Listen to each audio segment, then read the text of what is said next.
Good morning. Welcome in to 104.5 The Zone.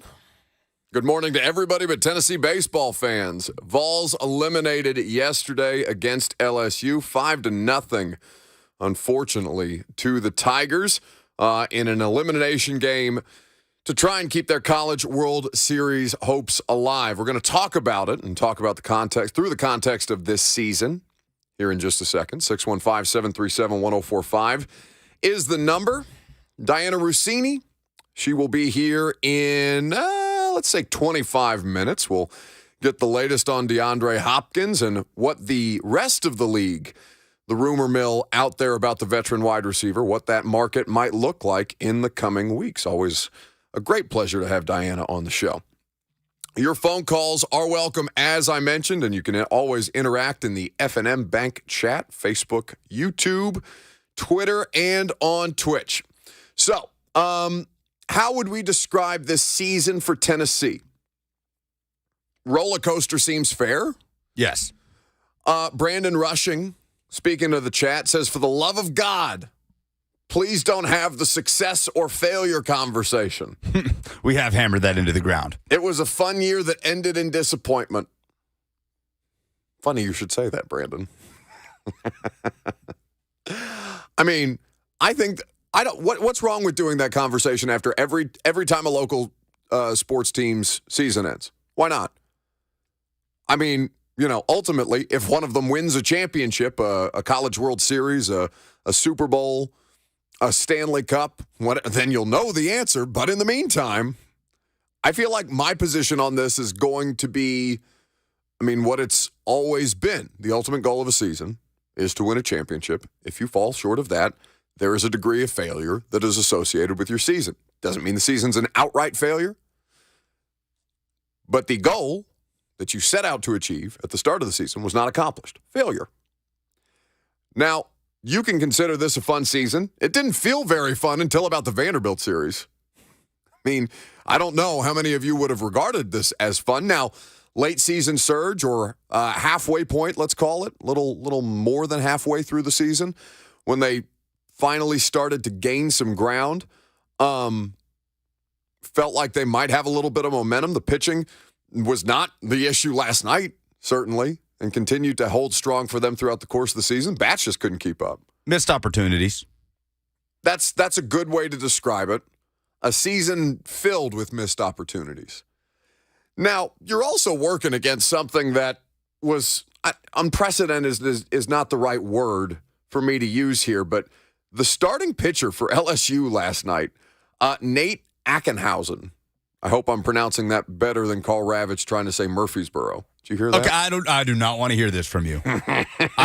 It took everything in me not to just go at you on Twitter yesterday when you tried to drag Carl Ravitch for mispronouncing Murfreesboro. I didn't try. I did. With your history of pronouncing local Middle Tennessee towns as a host in Nashville, Tennessee, right, not as a network broadcaster that has probably never been to Murfreesboro.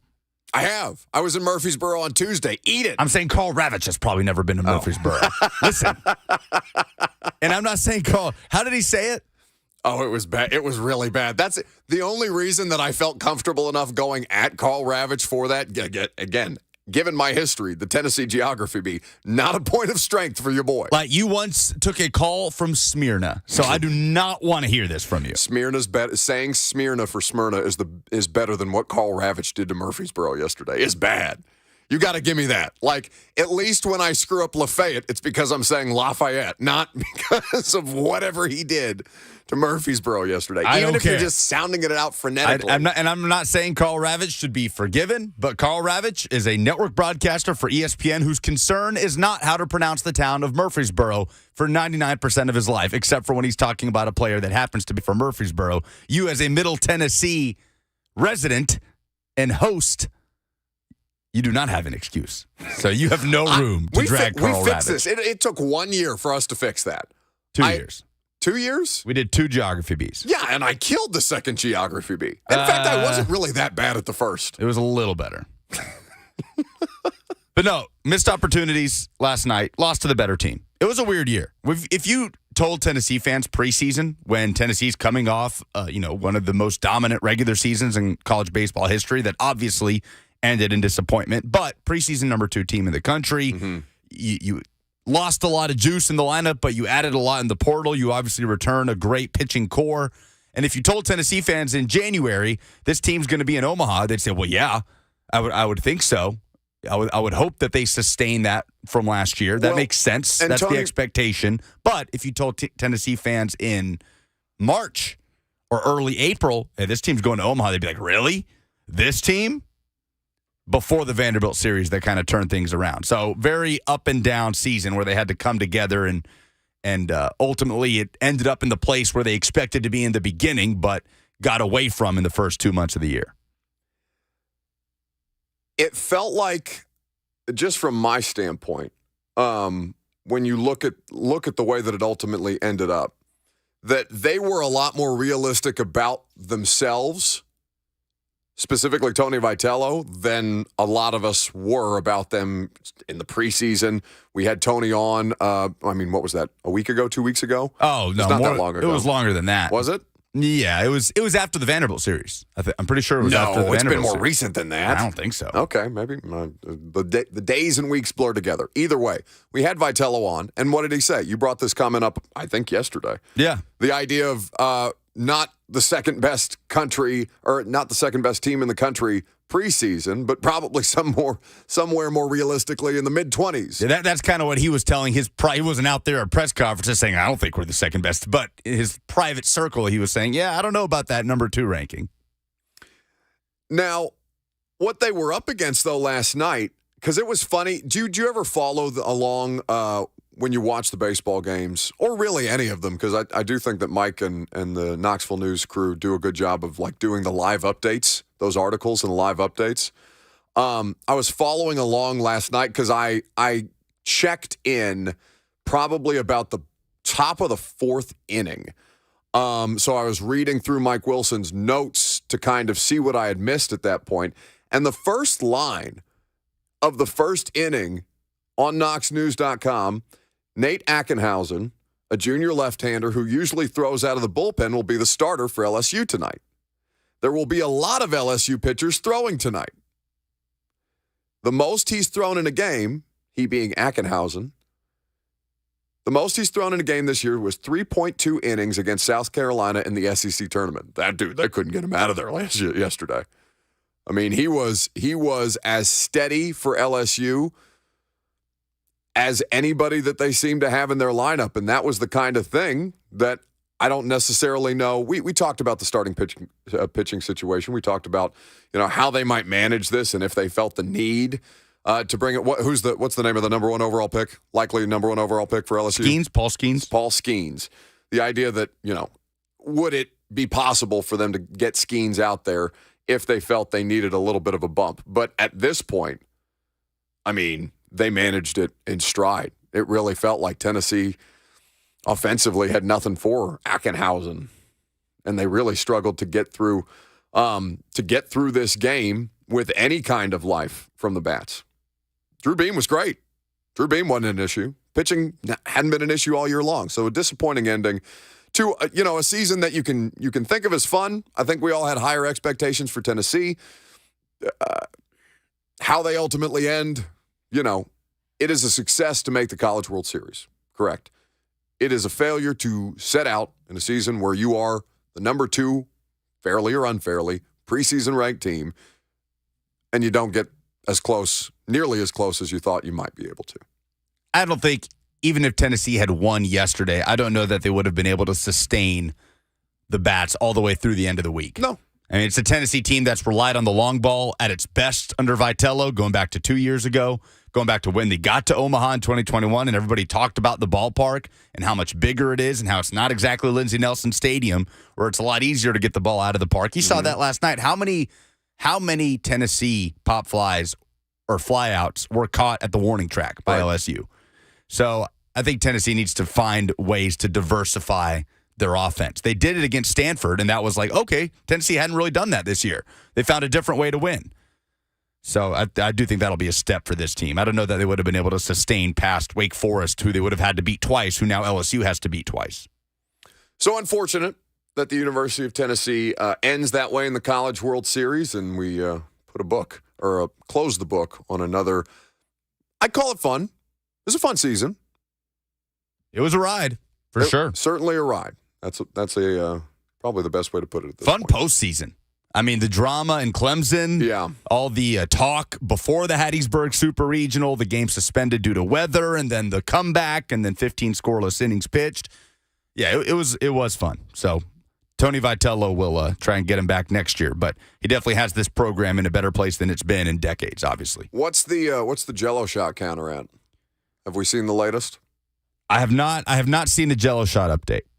So for those of you unfamiliar, the bar, well, one of the bars in Omaha keeps track of how many Jello shots each fan base buys. The bar is called Rocco's, and the Jello shot record was broken by LSU a day ago because apparently Todd Graves, who is the founder of Raising Cane's, is an LSU alum.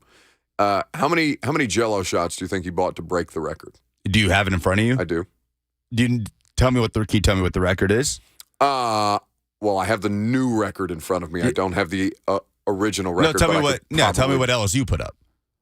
LSU 21,000. 21,000 and 435 Jello shots. I'm going to say he bought half of those. Not quite. He bought 6,000, but still. Okay.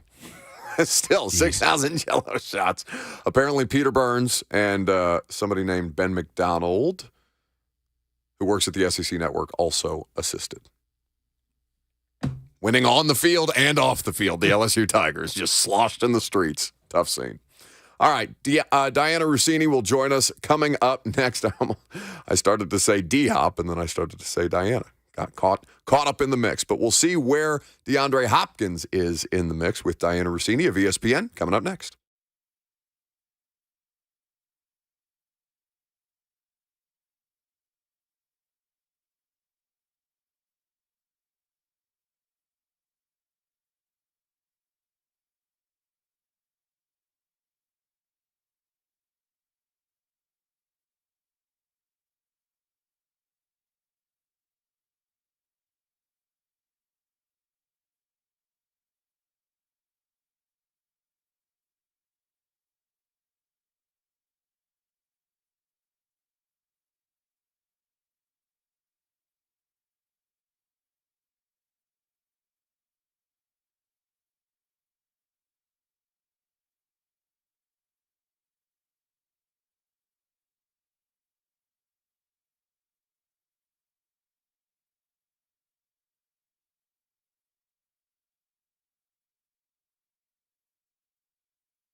I'm just glad you get the reference.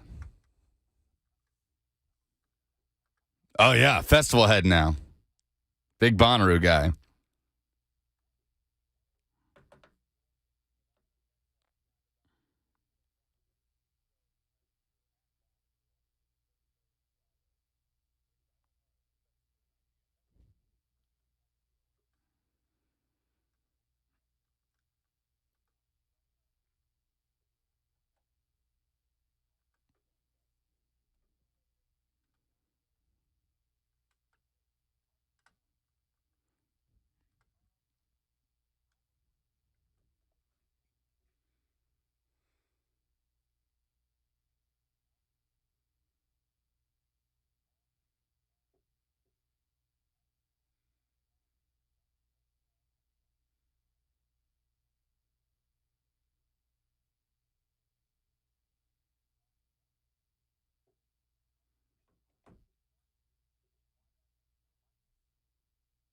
The meetings went really well. He had one-on-one time How well with could Bill. they have gone if he left? Well, he had one-on-one time with Bill. I think he's intrigued by the idea of playing for Bill. I know he communicated with the Titans while he was on the visit. He's got a close relationship with Mike Vrabel. All indications are he's still intrigued by the idea of playing for Belichick. What this tells me that he wants to wait till the start of training camp is that he's still holding out hope that he's going to play for a contender, like a true contender, like a Buffalo or Kansas City. And the one thing you want to watch here, Kansas City's got almost no cap space. They're working on a long-term deal for Chris Jones, their star defensive tackle, to lower his cap number. If that happens, the door could open back up to him going to the Chiefs. So I think really what he's waiting for is something like that to materialize right now, because the money isn't great. It's not the Odell Beckham level, which was what he was looking for. And, like, absent the money, I think he does want to play for a true contender. Absent the money, he wants to play for a true contender. Okay, so what's different about that than what we've been talking about? Can anybody in the class tell me? Well, okay, so let's dive into that comment a little bit. Absent the money. So if he is not getting what he wants, if he's not liking what he's hearing from the likes of the Titans and Patriots, then he would say, okay, I might as well go play for someone that would win me a Super Bowl. Correct. So apparently, But how much less would he be willing to take is the question. that is the question. But if the gap between, here's why it plays to Kansas City's advantage. One, because they have the flexibility to do it if they can get the Chris Jones deal done. Now, that's a domino effect type of deal, and you need Chris Jones to be cooperative as you try and rework that deal. But if you can bring down the cap hit, just out of curiosity, I'll pull up Chris Jones's cap hit right now, because Kansas City has the least amount of cap space in the NFL at this point.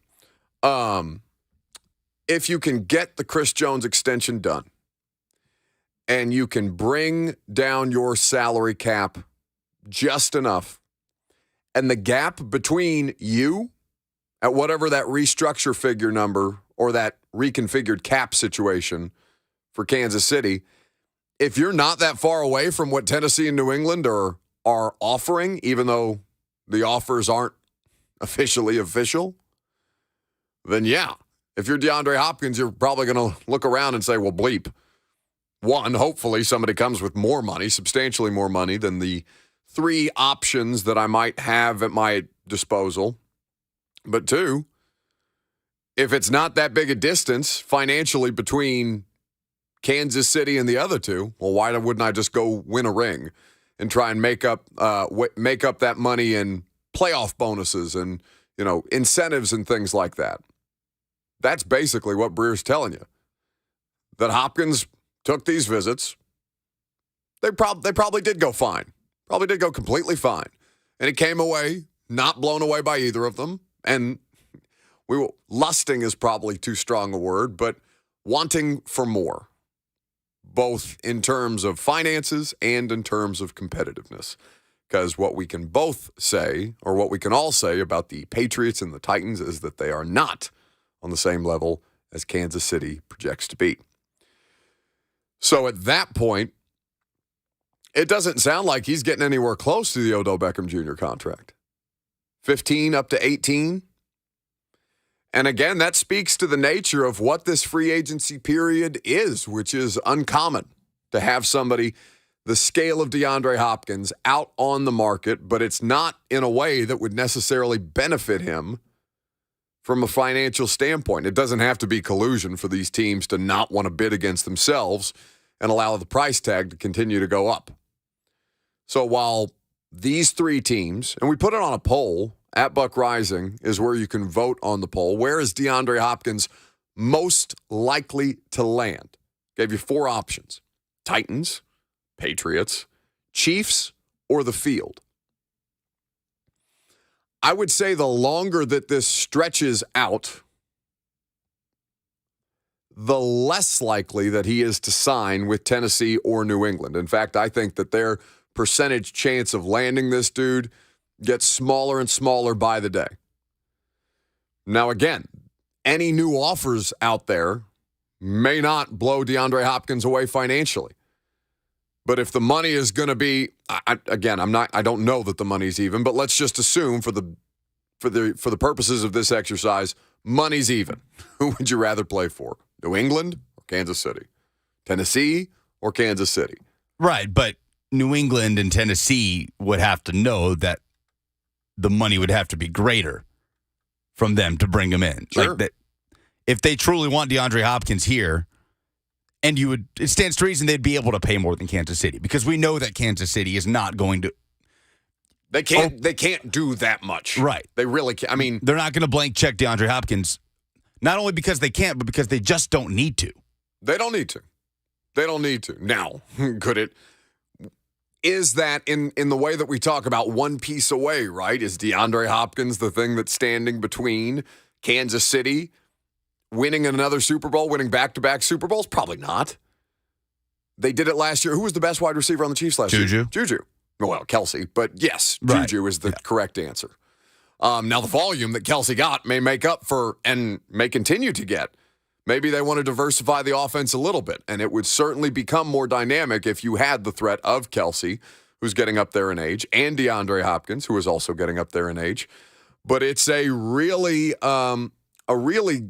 interesting situation, because while he may not be overwhelmingly satisfied with his options, the fact that he's not is just going to create more options for himself.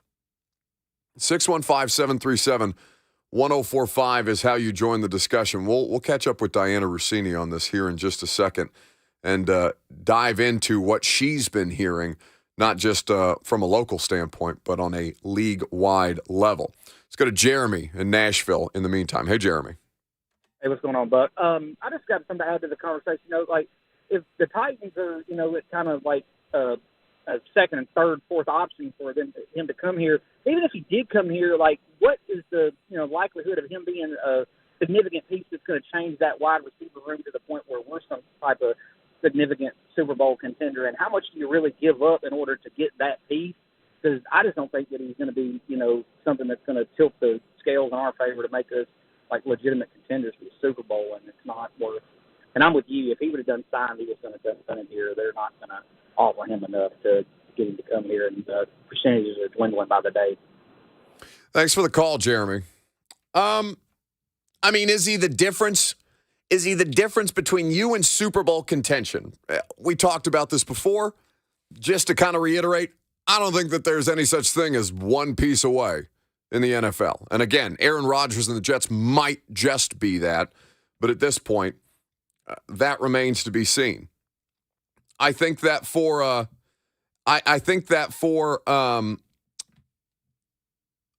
the Titans, is it the difference between you and winning a Super Bowl? No, probably not. Is it the difference between you and winning the division, you right now winning the division or not? I think it gives you a hell of a lot better case for that. And if you can win the division, if you can get into the postseason, then yes, immediately you are considered a contender. Whether you think you're the caliber of contender, as the same caliber of contender as Chiefs or Ravens, Bills, Bengals, who else? Jets, if they're going to be legitimate this year with Aaron Rodgers at quarterback. Whether you think you're on the same plane as them, it doesn't matter, because at that point, you're all in the same tournament, and weird bleep happens all the time. So yes, I do think here more than anywhere else, even New England, where the Patriots wide receiving group, just pass-catching group, is, while they have more proven commodities there, just by nature of them playing more NFL games, having more NFL experience. I don't know necessarily that I would take the Patriots group of skilled position players over the Titans. And I know that both would be helped substantially by adding DeAndre Hopkins. But I don't think there's a better fit right now between those two than what Tennessee can offer him and how he can help the Titans here. The question is, how heavy of a lift is that going to be for him? How much is the money? Or what is the money looking like at this point? Is a multi-year deal to try and benefit the Titans? Is it a situation where they are not exceeding or coming close to what DeAndre Hopkins thought he might get, and ultimately put him in a position where he can just go to Kansas City, try and win a ring? We'll see how this plays out. And for the Titans, they are in a holding pattern the way that the rest of the NFL can just kind of look around at the circumstances and say, okay, let him take his visits there. Let him hang out. Let him sweat it out. Let him see that he's not going to get what he thinks he's quite worth. He might still be worth that at this point. Did you say that to me or did you say that in my ear? Say what? Nope. I didn't say anything. Not helpful. She's held up apparently. So she just texted me. So we'll catch up with Dianna here in just a second. But I appreciate you being diligent on that. Anyway, what the Titans have to offer, we all understand at this point. How much does DeAndre Hopkins want to be responsible for being I don't want to call him the face if he lands here, but he is going to be most held responsible for their success or failure if he comes to Tennessee, is he not? Is that the same kind of burden that he would face in New England? Maybe so. Mac Jones is under a ton of scrutiny, but Derrick Henry is the principal, figure here. Jeffrey Simmons, 1B to Derrick's 1A. But DeAndre Hopkins, if you sign him, people are going to look at DeAndre Hopkins and say, okay, you're the thing that's going to help us win games. You're the thing that's going to help set them over the top. You're the thing that's going to finally drag them across the finish line or help win the division or help win a playoff game, whatever. Unquestionably a harder path to the postseason in New England. Yes, but it's not just about the harder path. It's about to what degree does he want to accept that responsibility? That's a lot. Now, competitors, professional athletes, a lot of these dudes, the vast majority of these dudes live for that kind of stuff. It's why coaches take tough jobs. It's why general managers undertake difficult roster situations. It's why players go places that don't necessarily make sense, like Devontae Adams going to the Raiders just because, he wanted to compete. He wanted to compete with his college buddy. And sometimes that's what matters to these guys. More so than, all right, what's the easiest path to the postseason? I do think, though, that the reporting by Breer makes it seem less enthusiastic than we already thought it might be on the part of DeAndre Hopkins about the idea of Tennessee or New England at this point. Like I said, the visit could have been diplomatic. The visit reportedly went well in both stops. They continue to keep contact with him and will do so until such time, I imagine, until he signs.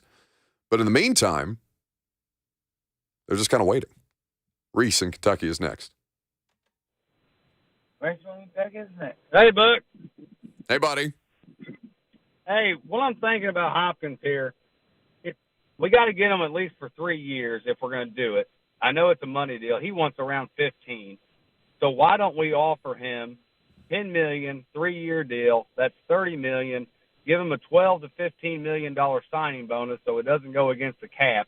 And then we don't just have him on a 1 year. Because if we get him on a 1 year, what are we going to do? Win the division and then get bounced in the first or second game in the playoffs? We need him a part of our rebuild for 3 years. Make the signing bonus, make the cap hit work. What do you think? I mean, sure, I understand why you would want him, but he doesn't want to do that. Reportedly, he wants a 1 year. You know why? He wants to cash in again. He doesn't care about it. He doesn't care about helping. In fact, the worst way to pitch DeAndre Hopkins would be that. Hey, man, we want you a part of our rebuild. Bleep you. That's what my reaction would be. Get out of here. Give me a 1-year deal. Let me try and cash in on this thing again, and then, we'll see where it lands. Mercenary style. This way a lot of dudes do it at the end of their career. I think it's become more prevalent in the NBA than anywhere, where especially, LeBron had done this particularly well. Now, the NFL, it doesn't translate quite as well, but DeAndre Hopkins has a different kind of leverage than most NFL free agents do. So I understand why you would want him here for the long term. I'm not disputing that your logic would make sense. It would be very, very tight and skewed. But if I'm DeAndre Hopkins, as a businessman, I'm looking around and saying, no. I appreciate that you want me here. I would like to take your money, and then I would like to reevaluate my options by the end of the year. Please and thank you. 615-737-1045. We'll catch up with Dianna Russini and do some SEC observations coming up next.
Welcome back to the show. So we have no more SEC baseball. Well, we do have SEC baseball, I suppose we could talk about, but I don't really want to talk about teams not named Tennessee or Vanderbilt. So what exactly do you have in the SEC observations this week? Well, I will say there are two SEC teams remaining in the Final Four, so to speak, of the College World Series, Florida and LSU. The SEC has won the national championship in baseball each of the last 3 years, 4 of the last 5. So if they want to continue this run, Florida would either have to take down TCU or LSU would have to take down top-seeded Wake Forest, which would mean LSU would have to beat Wake Forest today and tomorrow, who they've already lost to once in this College World Series. If they can both accomplish that and Florida and LSU match up in a national championship series, we ensure that we will have an SEC national champion, and the SEC will continue to be the best, without a doubt, conference in all of college baseball. So, 2 of the 4 teams remaining are out of the SEC. Now, there was news this week in the world of recruiting. We talked about this a few weeks ago when he committed. Dylan Raiola, the quarterback, the 5-star quarterback out of Arizona, who is committed to play at Georgia, the highest profile quarterback recruit Georgia has ever brought in. Dylan Raiola told 24/7 Sports this week that he's going to play his senior season, not in Arizona, but at Buford High School in Georgia. He is moving to be closer to Athens, and that, to me, all but shuts down Raiola's recruitment. There wasn't really any doubt otherwise, but we've talked about it. The rich get richer. Georgia bringing in another high-profile quarterback prospect, and he is going to move across the country to Buford High School in Georgia. This was a big story in the world of college football recruiting. Everybody is just waiting for one of these Georgia quarterbacks to take, so to speak, because it's not been an issue of bringing in talent at the quarterback position, but being able to utilize that talent to translate to championships. Jake Fromm is the most successful 5-star quarterback Georgia has had in this era under Kirby Smart. Great success with Jake Fromm. Obviously did not result in a championship. Their back-to-back championships have come from a former walk-on in Stetson Bennett. Now Carson Beck, Brock Vandegrift, Gunnar Stockton, all those guys in the building now, 4 5-star prospects. Beck is the favorite to be the starter this year. We'll see what that looks like. He was the 2 all throughout the course of last year, but it's just never been an issue of getting talent in the building at Georgia. JT Daniels, that just didn't work. Stetson Bennett had to step in, overtake him in 2021, and the rest is history. So will Dylan Raiola be that first guy for Georgia that they bring in, that blue-chip quarterback that can be the Jalen Hurts, the Tua Tagovailoa that Alabama was able to bring in and utilize to win championships under Nick Saban? Kirby Smart has yet to do that with that high-profile player at the quarterback position. Did you read the article on CBS Sports about this? About why there is an obvious connection between transferring to a Georgia high school and being in proximity to Athens, but did you see why he's transferring from his current program, Pinnacle, after only a few months? I have read the 24/7 Sports coverage, but what are you referring to? Okay, so Raiola transferred to Pinnacle in Arizona in January after playing his junior season at Chandler, also in Arizona. Steve Wiltfong, who we've had on the show at 247 Sports, noted that if Raiola decided to stay at Pinnacle, the Arizona Interscholastic Association would force him to serve a 5-game suspension in line with its in-state transfer policy. So not only is he going to get to play right out of the gate in his junior season, well, that's as much, or I would think that's as much as what this is about, as opposed to just proximity to Athens. Yeah. It can be 2 birds with 1 stone. Sure. So, man, that is fascinating, though. Now, Georgia would have that kind of caliber quarterback, because it's not like, who's the last? Jake Fromm? Well, Justin Fields. Yeah, but Fields. But are you talking about who's the last? Well, what's your question? Yeah, I didn't let you finish your question. No, I guess Justin Fields would be the highest recruited quarterback in recent memory. Jake Fromm was a 5-star prospect. Okay. Justin Fields was a 5-star prospect. Right. Justin Fields couldn't get on the field because of Jake Fromm. Yeah, which is always so funny. And then he transfers to Ohio State, and the rest is history in that regard. But since then, they were able to bring in, this is going to be forgotten history when they had Jamie Newman, the Wake Forest transfer, come over in the COVID season. He ends up opting out. JT Daniels transfers over from USC. That felt like that was going to be the missing piece. JT Daniels, not only do you bring in a blue chip former 5-star quarterback, but a guy who has starting experience at the Power 5 level and for a major program in USC. Obviously, Daniels dealt with some injuries, and ultimately he's usurped by Stetson Bennett, who basically became indestructible throughout his last couple of years at Georgia. Usurped. So And then now, as soon as he won the second natty, he was very much destructible. So now Carson Beck has that opportunity to be the next guy for Georgia. He was another highly recruited player, but not to the level of a Dylan Raiola. So if Dylan Raiola comes into Georgia and he takes over and he's the best quarterback in the country and he gets on Heisman favorite lists, watch out. Because at that point, what's left for Georgia to accomplish? To just become that next dynasty in college football. And I'll tell you right now, Georgia has the number 1 class in the 2024 team recruiting rankings. And mostly I wanted to bring this up because this has been a very positive week in recruiting for Tennessee football.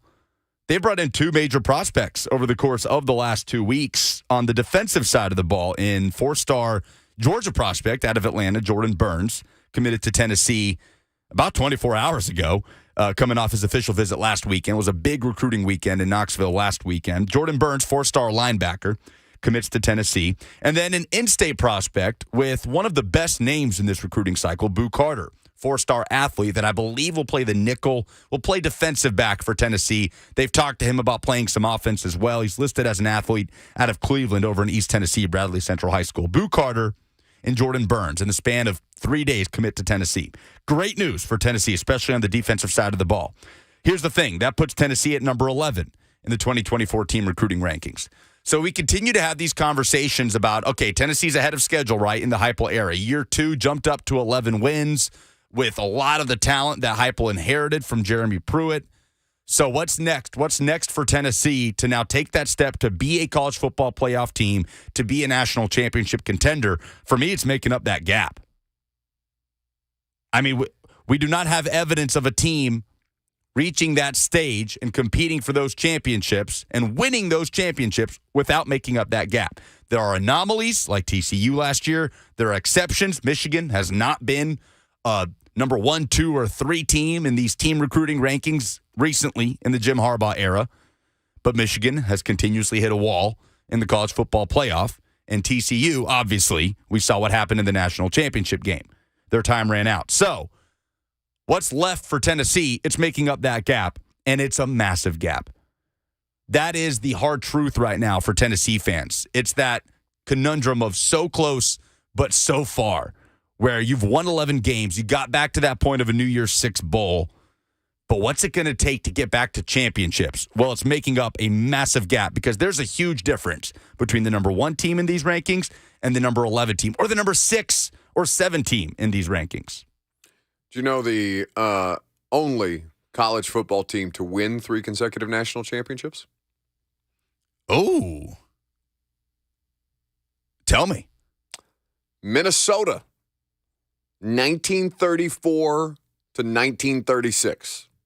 They're the only college football team, that's according to BetMGM, that has won 3 national championships in a row. That's prior to the BCS, of course. Yes, I would say it is. by a substantial amount. When they were that, and by the way, like, I think if you go back that far, that those were things that were voted on. Like the championship was voted on as opposed to determined on a field of play. So I think that's something to keep in mind. Anyway, we'll have Dianna Russini next. We'll do the dumbest thing in sports this week here in just a little bit. 615-737-1045. I'm Buck Rising. It's 1045 The Zone. Yeah.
It is 11:01. Good morning from the Superbook.com Sports Desk. I'm Lucas Panzica. Tennessee baseball eliminated from the College World Series Tuesday in a shutout loss to LSU 5-0. The Vols season ends at 44-22 with a 6th appearance in Omaha for the program. 4 teams remaining as LSU moves on. They will face top-seeded Wake Forest tonight. Florida and TCU go head-to-head at 1 p.m. For all your foundation repair and waterproofing needs, visit USSTN.com. Faster. Breaking news at once on your home for the Titans and Vols. This is 104.5 The Zone. Jerk.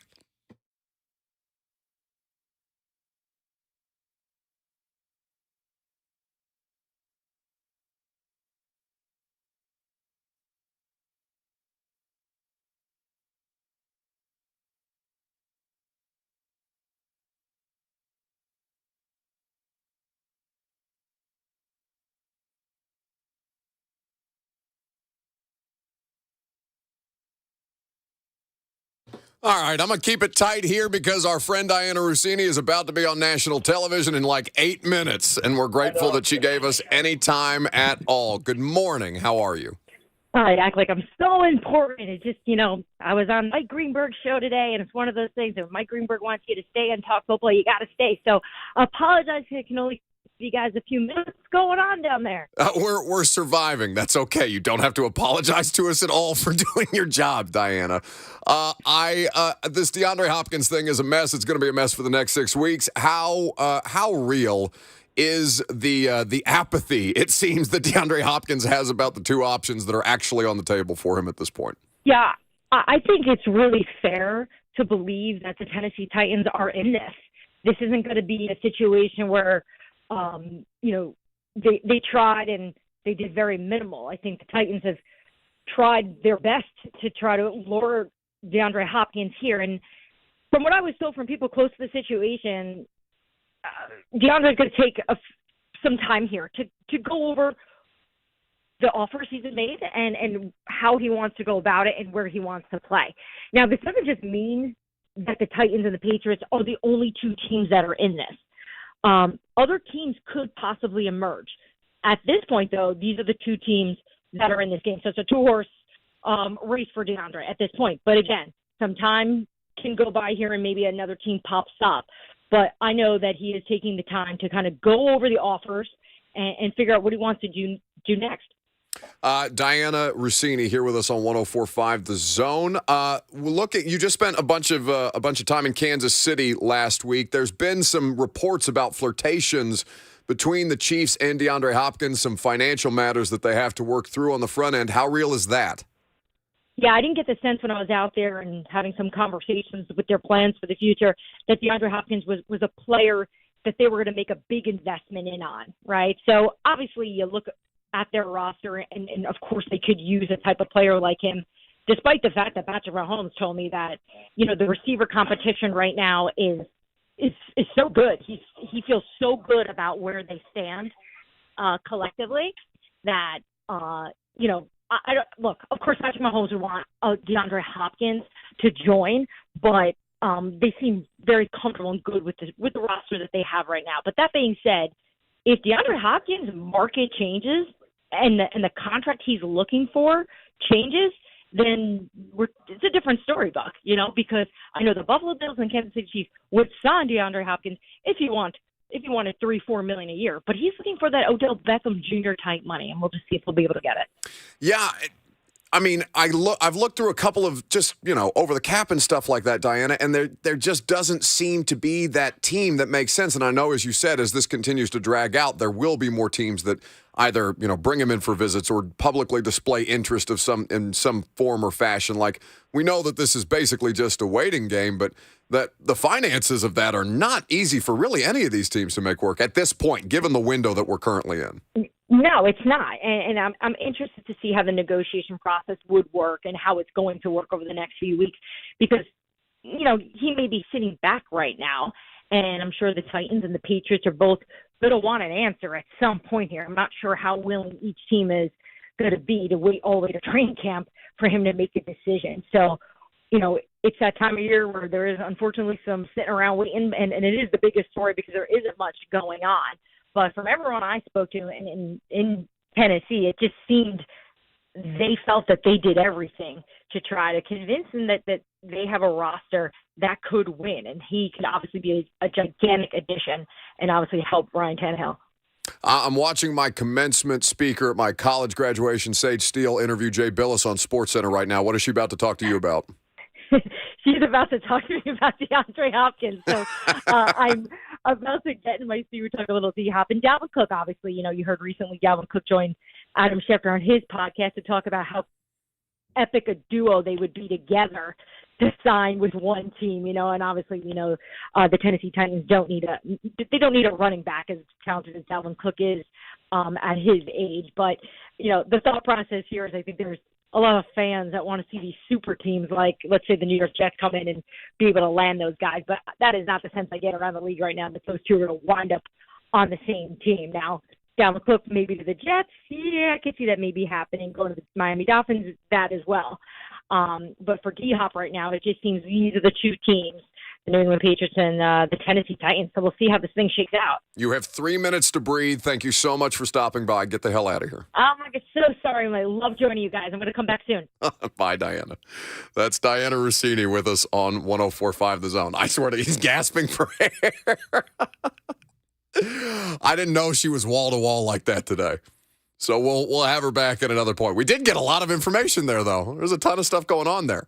So not really buying the Chiefs talk, Dianna Russini. She just spent 3 days in. I was talking to her last week. She was in Kansas City for their award, basically the awarding of their Super Bowl rings and things like that. Mahomes, they did a whole red carpet situation.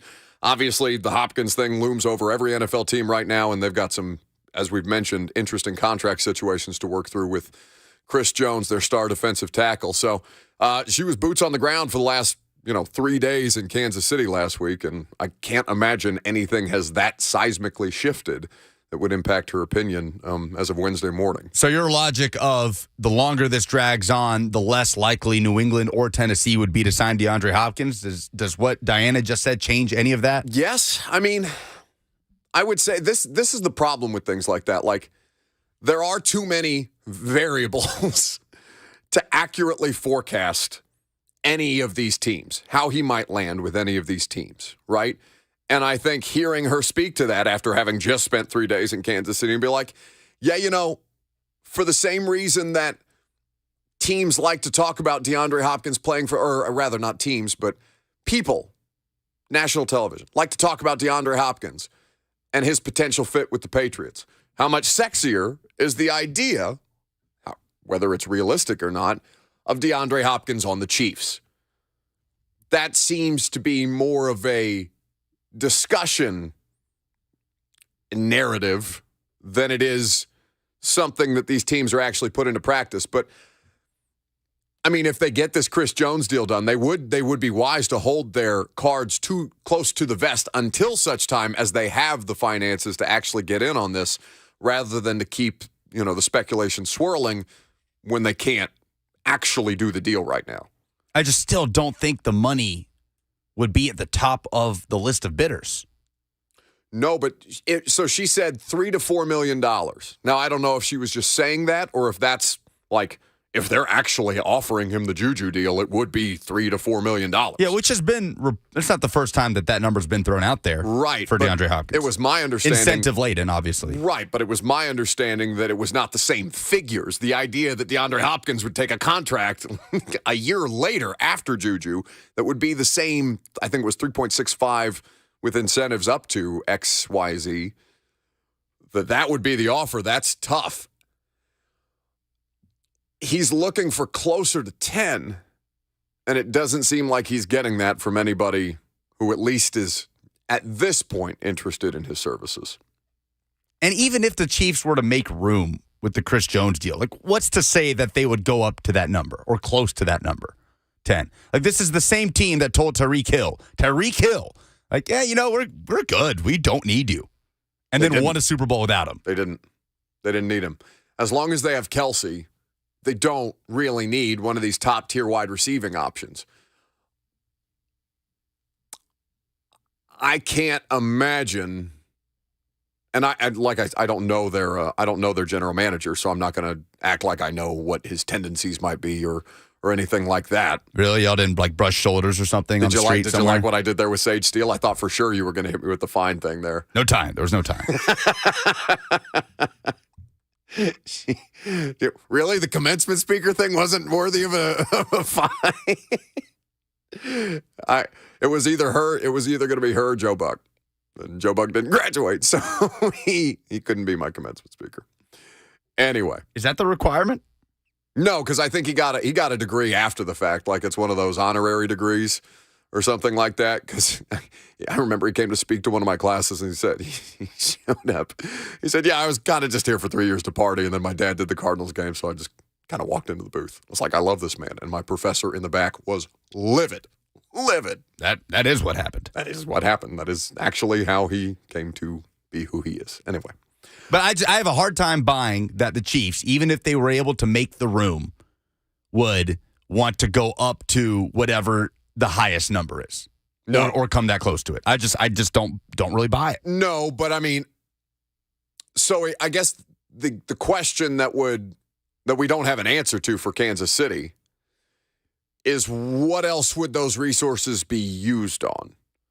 Because they are tight to the cap. It's not just DeAndre Hopkins that they have to consider.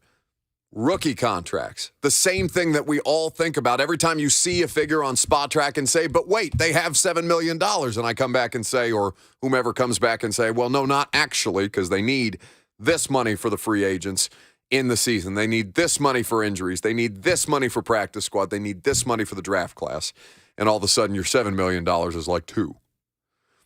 So keep that in mind. And, Dianna Russini, as a matter of fact, is about to pop up on our televisions here right now. So we'll see what else she has to say about the DeAndre Hopkins situation. We'll also get to the dumbest thing in sports this week. Coming up next, 615-737-1045 for your chance to win a pair of tickets to the charity bowling event coming up July the 13th at Kings Bowl in Cool Springs, the charity bowling event that we're putting on to benefit Home Street Home. You can win 2 tickets to that if you give us the dumbest thing in sports coming up next.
Welcome back to the show. Did that make it onto the microphone? What was it? They're like a stork flying around the hallways of Cumulus Nashville? No, what I just saw certainly could not get airborne. A couple inches off the ground, maybe. Yeah, inches is generous at this point. Yes, the looming Walsh bird wandering the halls of Cumulus Nashville. He literally finished the conversation, asked how many minutes I had left in my break, proceeded to leave as the music played, then stared at me with the door open, waiting until I turned on my microphone. Waiting for that on-air light. Very calculated move. He's a calculated man, Robert Walsh. There's nothing calculated about that. Either way. So, I don't know if this is calculated, but it's time for the dumbest thing in sports this week. Let's be honest. You've already seen something this week that made you say, What the is this? That's bullshit. What the hell? Give me some more now. something so mind-numbingly idiotic that you just want to get it off your chest. Dumber than a second coat of paint. Some idiot. You are really dumb. For real. It's the dumbest thing in sports this week on the Buck Rising Show.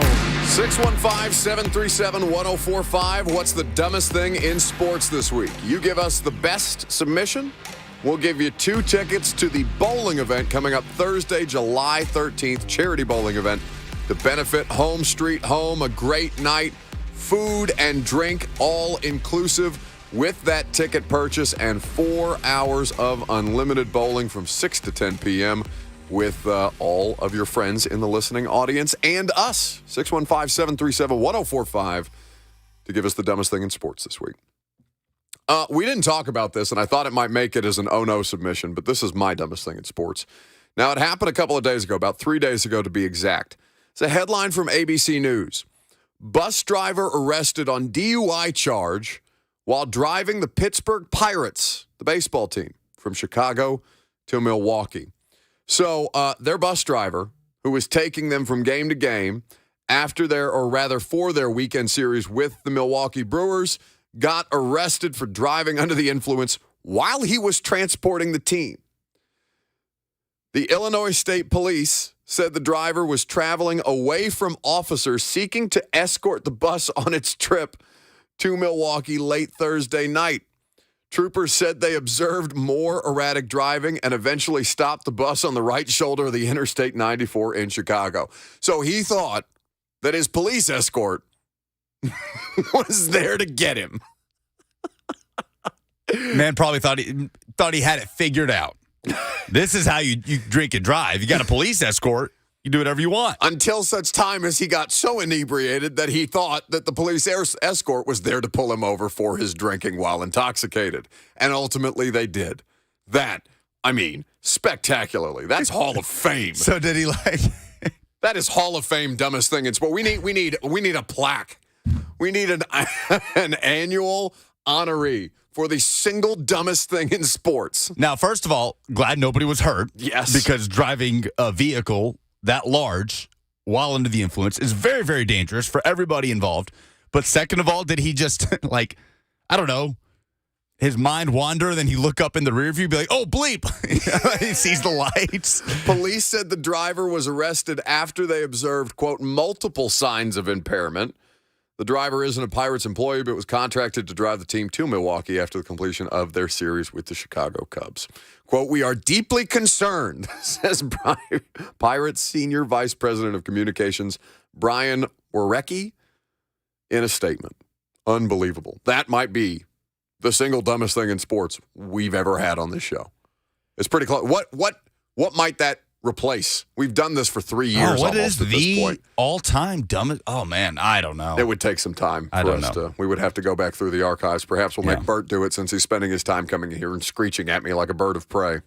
My dumbest thing in sports this week was reported. Technically, it is in the statute of limitations within the last 7 days. John Rothstein of CBS also operates College Hoops Today. High-profile college basketball reporter and analyst reports last week that Tennessee will play NC State, Tennessee basketball, to play the NC State Wolfpack December 16th. Okay, that's all well and good. In a neutral site game, okay, in San Antonio, Texas.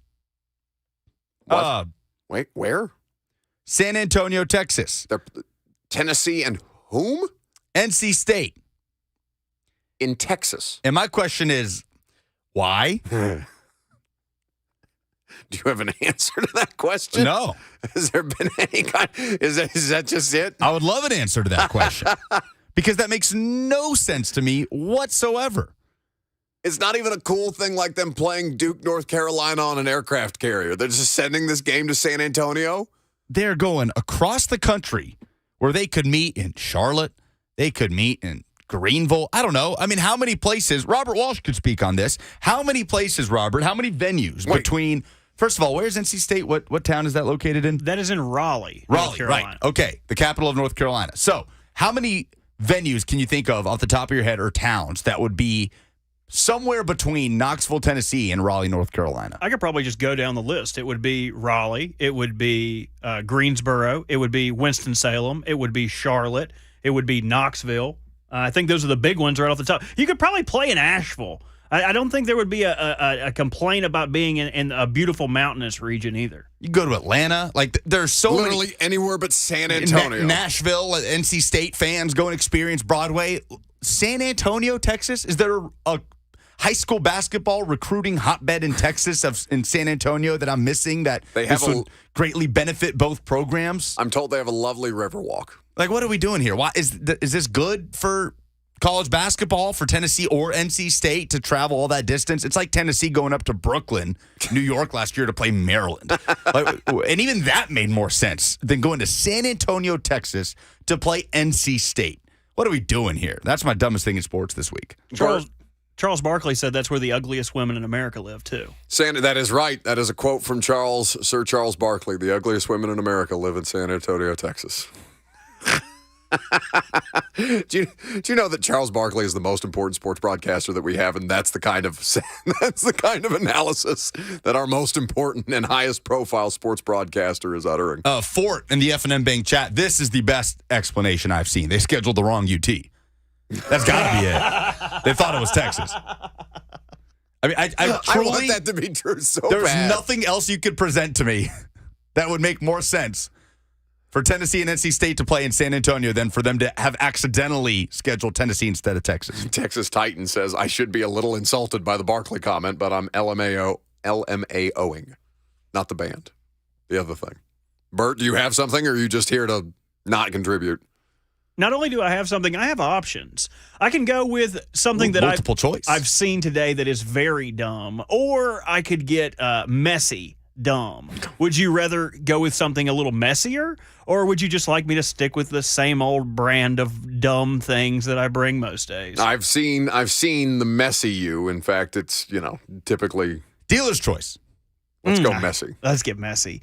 Stephen F. Austin. What? If you guys are familiar with Stephen F. Austin, it is not Stone Cold from the WWE. It is a college, and at this college, they have sports of multiple varieties. One, bowling team. The Stephen F. Austin bowling team is shrouded in controversy now as an assistant coach has been kicked off the team for fraternizing with one. I can see Buck's face. I'm glad you can't see mine. Can you see my face? Fraternizing with one of the bowling athletes. It is the women's bowling team. So the male assistant coach was kicked off the team. The hang-up. His wife is the head coach of the bowling team. She was off doing whatever bowling coaches do. Recruiting? And was maybe asked. She'll be at Kings Bowl. You should Scouting. While she was off doing whatever it is bowling coaches do, he was in charge of running the workouts for the said team. He was putting them through. He was getting it in the gutter, some would say. No. Maybe a 7-10 split. Yeah, I rebuke that in the name of Jesus. Stephen F. Austin's bowling team and their defunct assistant head coach is my dumbest thing in sports. To cheat on your boss/wife with one of your players. The only reason that you were employed is because you are married to this woman. And instead of, she has entrusted you. I mean, of course, there's the more deeply problematic situation of an adult. I don't know how old the bowling coach is. College, obviously, but still. One would assume that there is a degree of, preying upon these women. So hopefully that situation has been rectified in more ways than one. But the idea that he's been entrusted by his wife/boss to do a job, that job involving overseeing the workouts, and instead of one workout, he chose another. Split happens, 1045thezone.com for tickets. I couldn't even hold a face.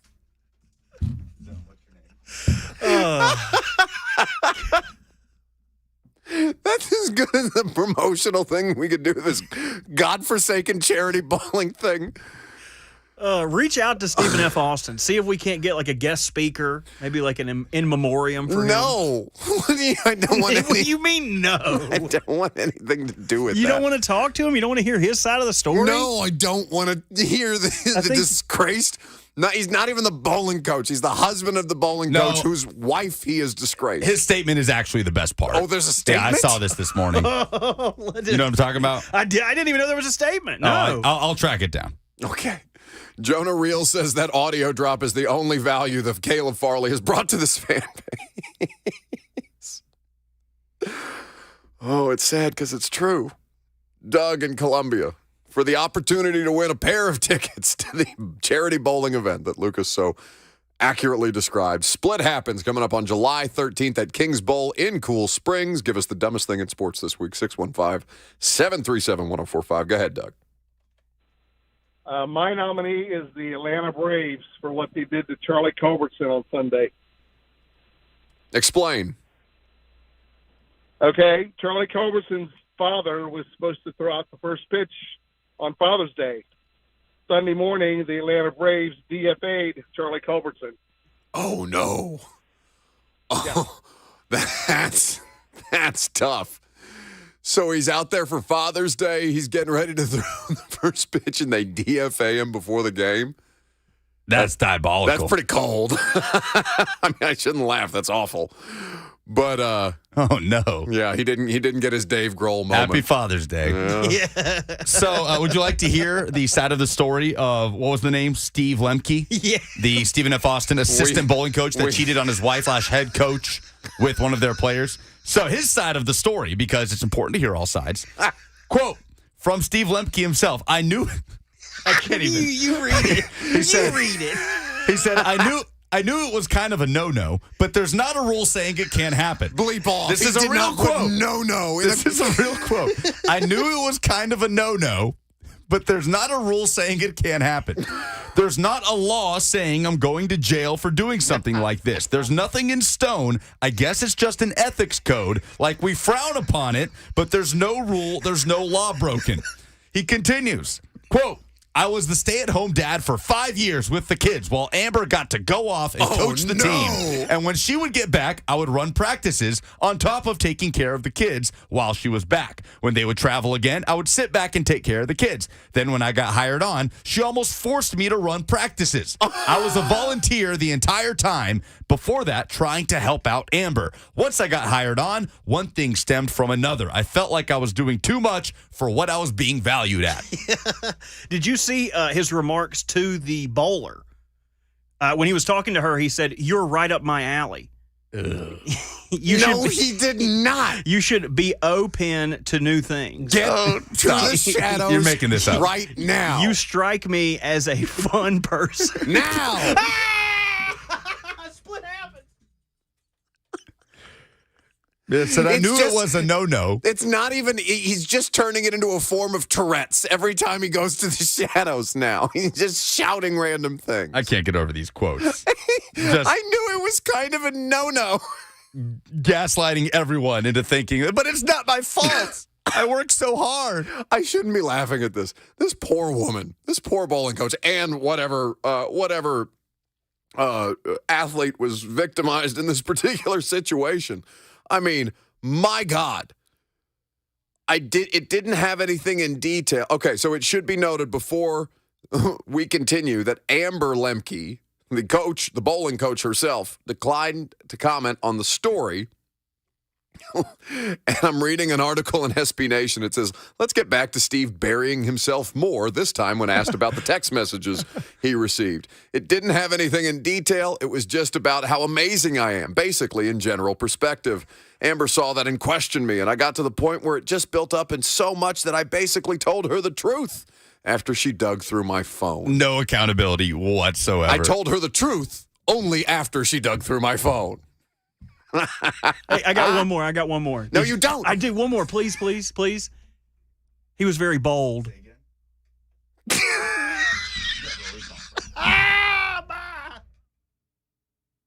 He was so ashamed of that when he sent himself to the chat. I hate you. I just want you to know that. 615-737-1045 for the opportunity to win. Timely that this would be the bowling if you want it. I don't know that we can promise you any scandal at our bowling event. You never know. Scandal, special guests, it's all on the table at Split Happens. No, none of these things are on. 1045thezone.com for tickets. It's for a great cause. So when you say that anything can happen, that it's all on the table, are you now actively encouraging us to get one of us caught up in some kind of controversy, some kind of scandal for the purposes of selling bowling tickets for charity?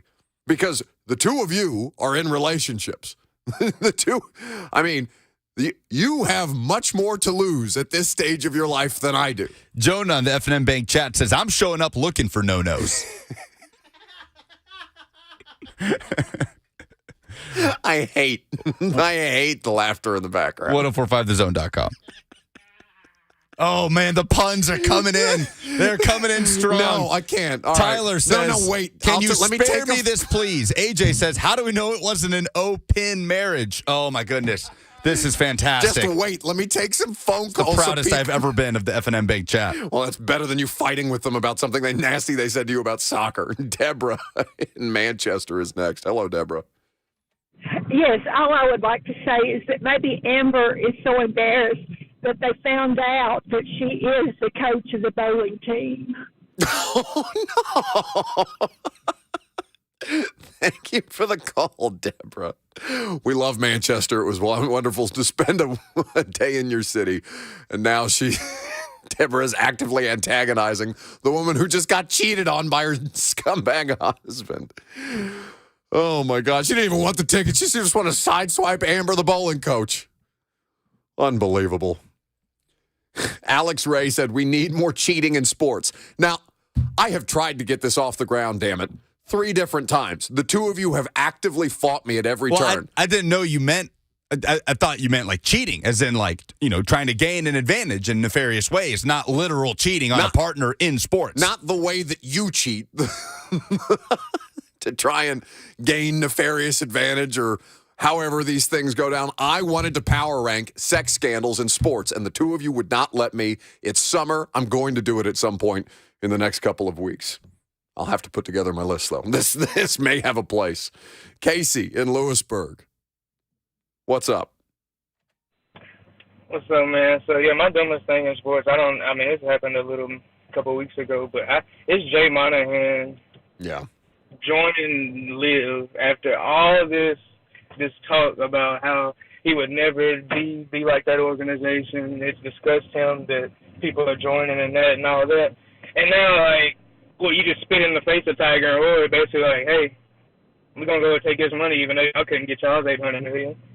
But I got a dad joke for you if you want to hear it. I mean, sure. Why not?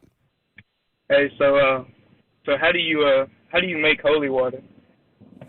I don't know, Casey. Tell me. Hand is hovering over the dump button. You boil the hell out of it. I can hear Bert laughing through the soundproof glass. Okay. Did we get anything done in that segment? Split happens. Yeah. Coming up soon. Buy your tickets. Comes with food, drink tickets. Great cause for Home Street Home, and you get to hang out and bowl and party with us. And potentially sex scandals. 1045thezone.com. Somebody in HR just went screaming down the hallway about me promising sex scandals as a part of the charity bowling event. Oh, my God. We'll see if we can't try and rectify the professionalism of this around here with David Malukas, IndyCar driver who is going to be participating in the Big Machine Music City Grand Prix coming up August 4th through the 6th. So we'll look forward to chatting with David coming up next.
Welcome back to the show here on 104.5 The Zone. 615-737-1045 is the number.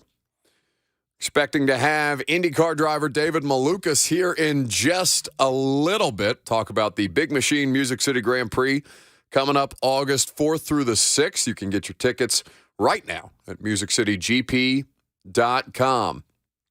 They've started to put out a lot of promotional stuff about the race itself. They had a driver vantage point camera angle of the track. I assume it's from one of the last two previous years, where the visual element that they've put up on Instagram, it's an Instagram reel. I don't know if they put it up on their Twitter accounts as well, but it's on some of their social media. Basically, you're driving along the track from a driver's vantage point and getting to look at the course that they've set up through downtown Nashville. It's so cool. And I can't wait to go back again this year. Turn 9 Club, we're fired up about it. And you can go check. You can get those tickets as well. We're going to be hanging out in the Turn 9 Club. Are we there all?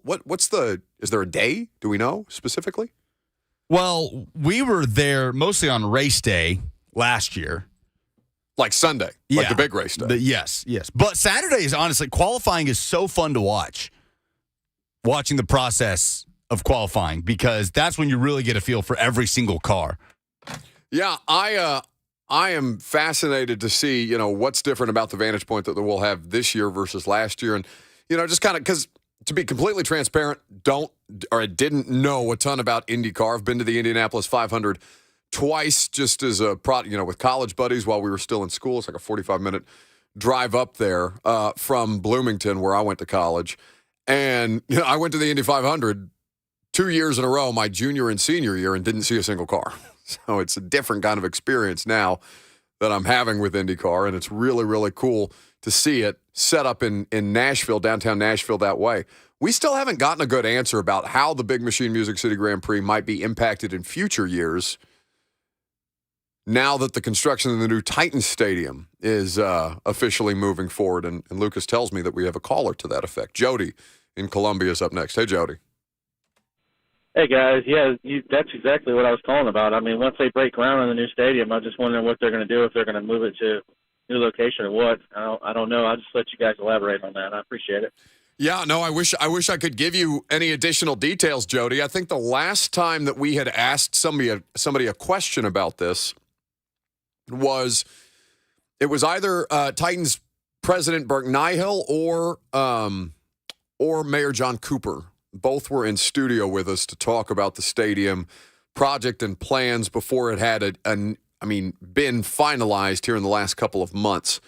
And they did not have any additional details on what that means for the Big Machine Music City Grand Prix. Because if I remember correctly, the contract for that was a 3-year deal with the city of Nashville and the NTT IndyCar Series. So at this point, I would love to know what the future viability of this race is. And, if it's even possible to move it somewhere else. Is there anywhere else in downtown Nashville, the reconfiguration of the track that would remove Nissan Stadium and basically the East Bank from the equation? You would almost have to. So we're looking at the new stadium construction side essentially being all those parking lots, right? Right. Next to Nissan Stadium. Where the paddocks and the grandstands. It's critical, yeah. It is literally the footprint of the stadium and the surrounding parking lots. Yeah, so that is a great question. They'd have to rearrange a lot. I would think that the whole area across the street, kind of on the other side of Korean Veterans, where it's like this big fan zone, and there's a ton of tents set up, and there's food trucks, and all type of stuff going on. You mean across Korean Vets from Nissan? From Nissan, yeah, on the other side. Where they've tailgated. Where there's tailgating, and then over there's the stages and everything.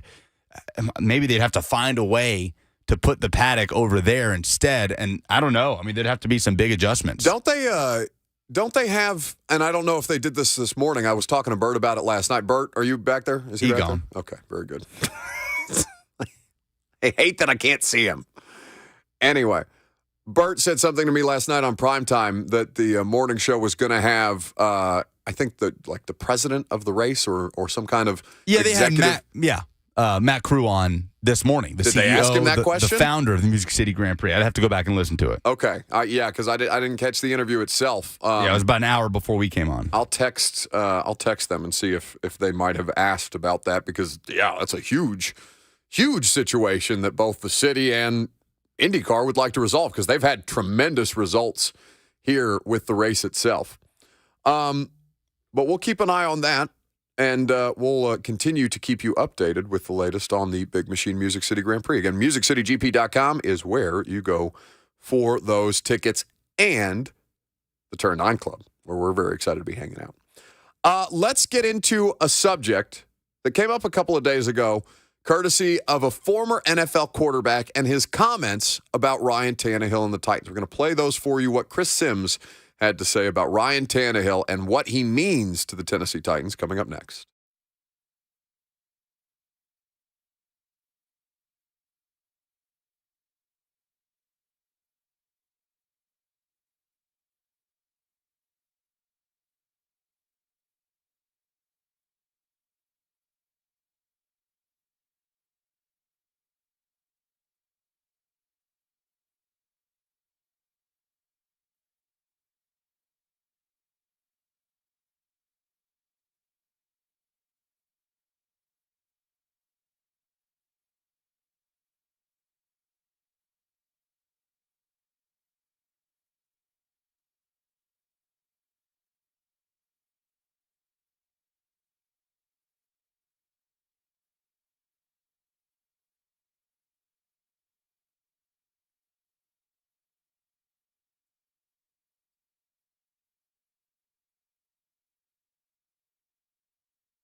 It is 11:59. Good morning from the Superbook.com sports desk. I'm Lucas Panzica. Tennessee baseball eliminated from the College World Series on Tuesday in a shutout loss to LSU, 5-0. Now just 4 teams remain as LSU moves on. They will face top-seeded Wake Forest tonight, needing to beat the Demon Deacons twice to advance to the National Championship Series. That game will start at 6 this afternoon. Florida and TCU go head-to-head at 1 p.m. Tonight, Nashville Soccer Club heads north to take on Montreal in an Eastern Conference rematch. Nashville beat Montreal 2-0 at Geodis Park early in the season. NSC currently riding a club record 10-game unbeaten run. They are second in the Eastern Conference as Montreal sits in 9th. Kickoff set for 6:30. Pre-game coverage starts at 6:15 right here on The Zone. For all your foundation repair and waterproofing needs, visit USSTN.com. Breaking news at once on your home for the Titans and Vols. This is 104.5 The Zone.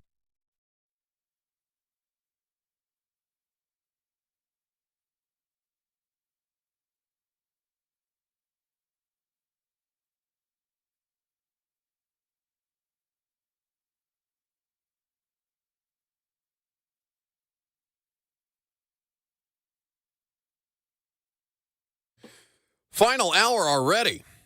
Moving fast today. We're happy to have you if you're just now jumping on or if you've been kicking it with us for the first 2.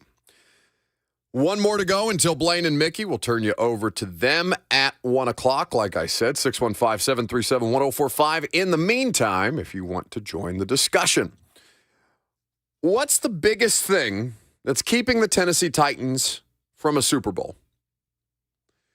Now, there's nothing to say that they can't achieve that. Stranger things have happened. It seems highly unlikely, given that we have questions about them even being having any potential to be a playoff team, much less competing for a championship this year. But we know that the NFL, the parity is such, the turnaround happens like that on a regular basis. Teams like the Giants, teams like the Bengals, the Jags, all it takes is a little bit of luck. You can start 2-6, you can start 2-4, and ended up in an AFC championship game like the Tennessee Titans did back in 2019. So what's keeping them truly? What's the one thing you consider to be the biggest hindrance between them and a championship this year? Now, I'm sure you could cite a variety of different things. But if I held you to one, what would you say? Chris Sims, former NFL quarterback, now talking head for NBC. He does this every offseason. He does a top 40 quarterback list. If I asked you, Lucas, where Chris Sims ranked Ryan Tannehill, do you know the answer to this question already? I do not. So 1 through 32. No, 1 through 40. It's a top 40 quarterback list. Okay. So he's taking into account quarterback competitions. He's backups. taking into account the player, the traits, the situation. Backups are included in this. I bet he has Tannehill 18th. 16. Chris Sims has ranked Ryan Tannehill as the 16th best quarterback in the sport heading into this year. So I think that when you hear this explanation of why Chris Sims feels that strongly, and 16th, by the way, league average, literally median of 32 NFL teams with 32 starting quarterbacks, 16's right there smack dab in the middle. But Chris Sims is saying that Ryan Tannehill is better than his circumstances are allowing him to be. You have him there. He's still really good. I mean, you look at the Tennessee Titans, the thing I'd say right off the bat is Ryan Tannehill ain't the problem with the Tennessee Titans. I mean, you get down to the list of the Tennessee Titans, Ryan Tannehill doesn't come up to a long, long time down that list. He's one of the most consistent passers in the NFL. Rarely do I come away coming from watching a game on film of the Tennessee Titans going, oh, man, Tannehill and a lot of bad decisions. Oh, Tannehill missed a lot of wide open receivers and just couldn't throw the ball accurate. No way. That's where he's special in that department. He maximizes what they do on the offense. It's not sexy, Mike.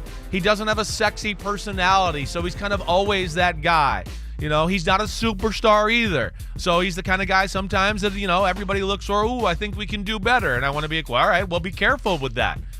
because all I know is, again, this is where I'm here to do this. Hey, the support system around him last year was not good. I mean, come on.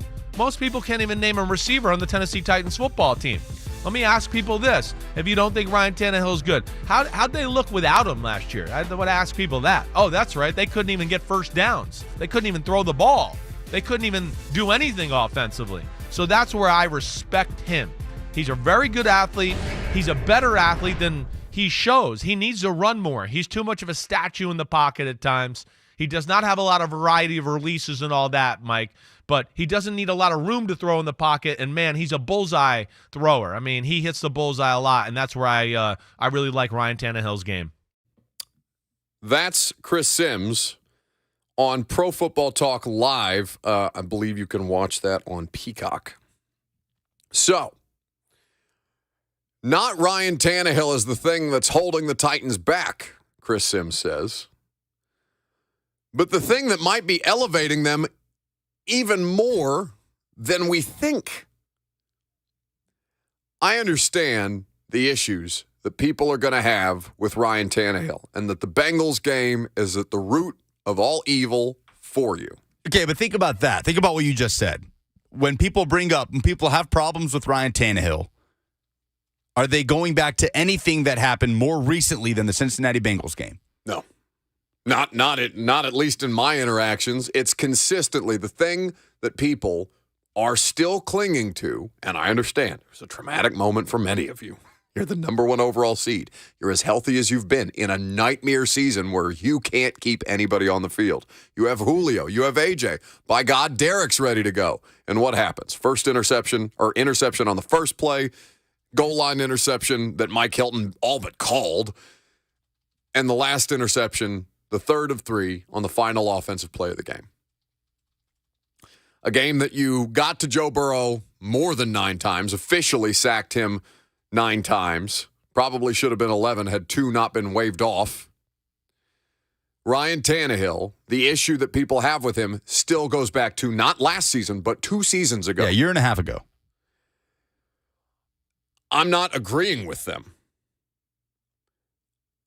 But I'm more inclined to hear Chris Sims' side of the argument as somebody who's played the position of quarterback, not just because Chris Sims has played quarterback in the NFL, but because it's the thing that I see with my own eyes. And I've had so many people, so many of you, and that's fine. You're entitled to your opinion. I'm certainly not here to tell you how to think.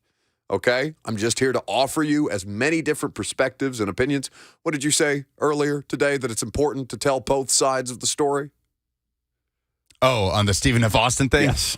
Got to hear all sides. Yeah. Got to hear all sides. So, while I understand they haven't produced at a rate that you expect them to, that your expectations have been raised over the past 4 or 5 years, and that you demand better of your football team, your quarterback, and everybody else around with that. I'm not saying that you're wrong for that. I'm just saying that the thing that you're citing, many of you are citing to me as the problem, is by far and away not the problem. In fact, it's the only thing, the closest thing to glue that's holding this thing literally falling apart at the seams in the last 2 years. You can think that Ryan Tannehill is the bane of your existence. You would be wrong. You can think that you can do better than Ryan Tannehill. You might end up being right, but there's a higher percentage chance that whatever comes after Ryan Tannehill is not nearly as successful as an NFL quarterback. We have no idea what's going to happen with Malik Willis or Will Levis in their NFL careers. But by percentage chance, he's in what, year 14? Tannehill, 13 or 14? A 14-year NFL career as a former first-round pick.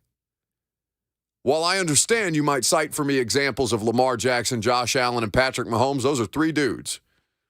Joe Burrow out there as well. I'm not saying that there can't be better quarterbacks named and cited. I'm just saying that there's really not that many of them. Levis might hit. Levis might end up being a successful quarterback. It's still going to be damn hard for him to last 13 or 14 years. So while I'm not interested in rehashing the Ryan Tannehill conversation, because I know factually him to be the thing that has kept this largely together, and frankly, is the reason for their greatest success, the change at quarterback that ultimately spurred that run that they went on. I need people to hear it from more than just me, apparently, because I don't know how many times I've said it across the last 2 seasons, but hopefully Chris Sims' words will mean more to you than mine do. Yeah, but we also don't hear it, right? Like Chris Sims speaking on that popped up. We said, well, we got to play that because we're not hearing much of that on Ryan Tannehill from a national perspective.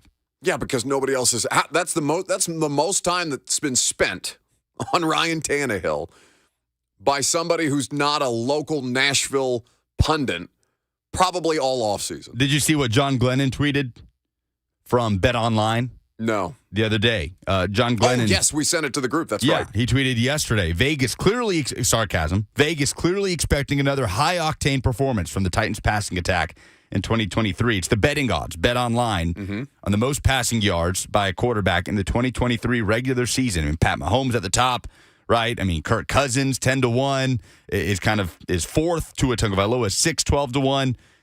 I mean, there's, 20 names, 20-something names on here. And 29 names on that list. Tannehill's not one of them? None of them are Ryan Tannehill. I mean, see, you got Sam Howell, 100-1 odds. There are betting odds on Sam Howell, Justin Fields, Desmond Ridder, and Anthony Richardson, and Ryan Tannehill's not on that list. Those are all 100-1. Yeah.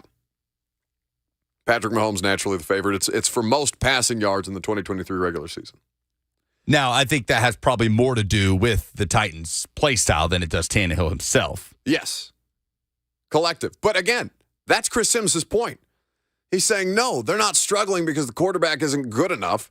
They're struggling because the quarterback is good enough, but they haven't given him any help. And the closest thing he had to help was traded away.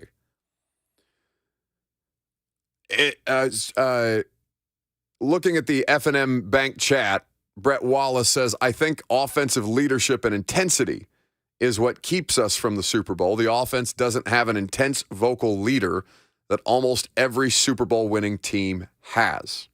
Well, you've had that in the last couple of years. What is A.J. Brown if not demonstrative? Derrick Henry is not that as a personality in the locker room necessarily, but is Derrick Henry not demonstrative in his actions, leading by action on the field? Taylor Lewan fits that description very well. I mean, citing vocality, is that even a word? I don't think so. Lack of vocal leadership on the offensive side of the ball is the reason that you're being kept from a Super Bowl, I don't think is accurate. But we can talk about that. What is the biggest thing that's keeping the Titans from the Super Bowl? If it's not the quarterback, what's the biggest hindrance right now? 615-737-1045. We'll ask you that question. Should we do it this way, Lucas? I don't know if this makes your life harder or not. Should we do this for a pair of Holiday World tickets? You feeling generous? Well, let's do it. Okay. 615-737-1045. You give us the best argument for the thing that's keeping the Titans from winning a Super Bowl. We'll give you a pair of tickets to the land of my youth, the land of my birth, Santa Claus, Indiana, where Holiday World resides. 615-737-1045. I'm Buck Rising. It's 1045 The Zone.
So what is the thing, the biggest thing, if you had to pinpoint one, that's keeping the Tennessee Titans from reaching the Super Bowl? Not winning, reaching. Those are two different conversations. Once you get in the game, literally a coin flip.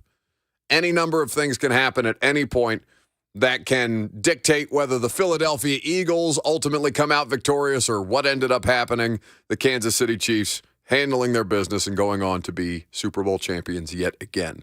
Once you get to the game, though, you have a chance to win the Super Bowl. So I'm not talking about winning a Super Bowl. I'm talking about getting there. You've been one game shot. You've been to a Super Bowl before. You were notoriously 1 yard short. You have been to the AFC Championship game before. And you have advanced out of that in past years and hit that as a ceiling with that same Chiefs team, or not quite that same Chiefs team, but the same principal parties keeping you from reaching that ultimate goal. So what's keeping you from reaching the Super Bowl? 615-737-1045. If you want to join the best submission, we're going to give you a pair of tickets to go to Holiday World at this point this summer. Holiday World, a staple of my high school career. Free sunscreen, free soda. It's the Raven. I can't think of the name of the other roller coasters. The Voyage, maybe? So what you get here is a family 4-pack of tickets to Holiday World and Splash and Safari. So take your 4th of July to the next level this year with a 400 drone and fireworks show at Holiday World. They didn't have that last time I was at Splash Holiday World. and Safari. Drones? 400 drones. What the hell? It's a lot of drones, birds, whatever it is. Okay, so that's what you get. Let's go to Henry in Lebanon up first. Hey, Henry. Buck, Lucas, how you guys doing on this rainy Wednesday? Great, brother. Hey, I wanted to weigh in on the Titans conversation here. I believe that what's actually keeping us from getting to the Super Bowl is we're a very predictable run-first offense. We never get away from that. You know, we could do play action. All other 31 teams know if we're going up against the Titans this week, we got to load the box and keep them from running. That's one of our biggest problems right there. I don't disagree with you, Henry. Thank you for the call, 615-737-1045. So, philosophy is what Henry's saying. Philosophy is what's keeping them from reaching their ultimate goal.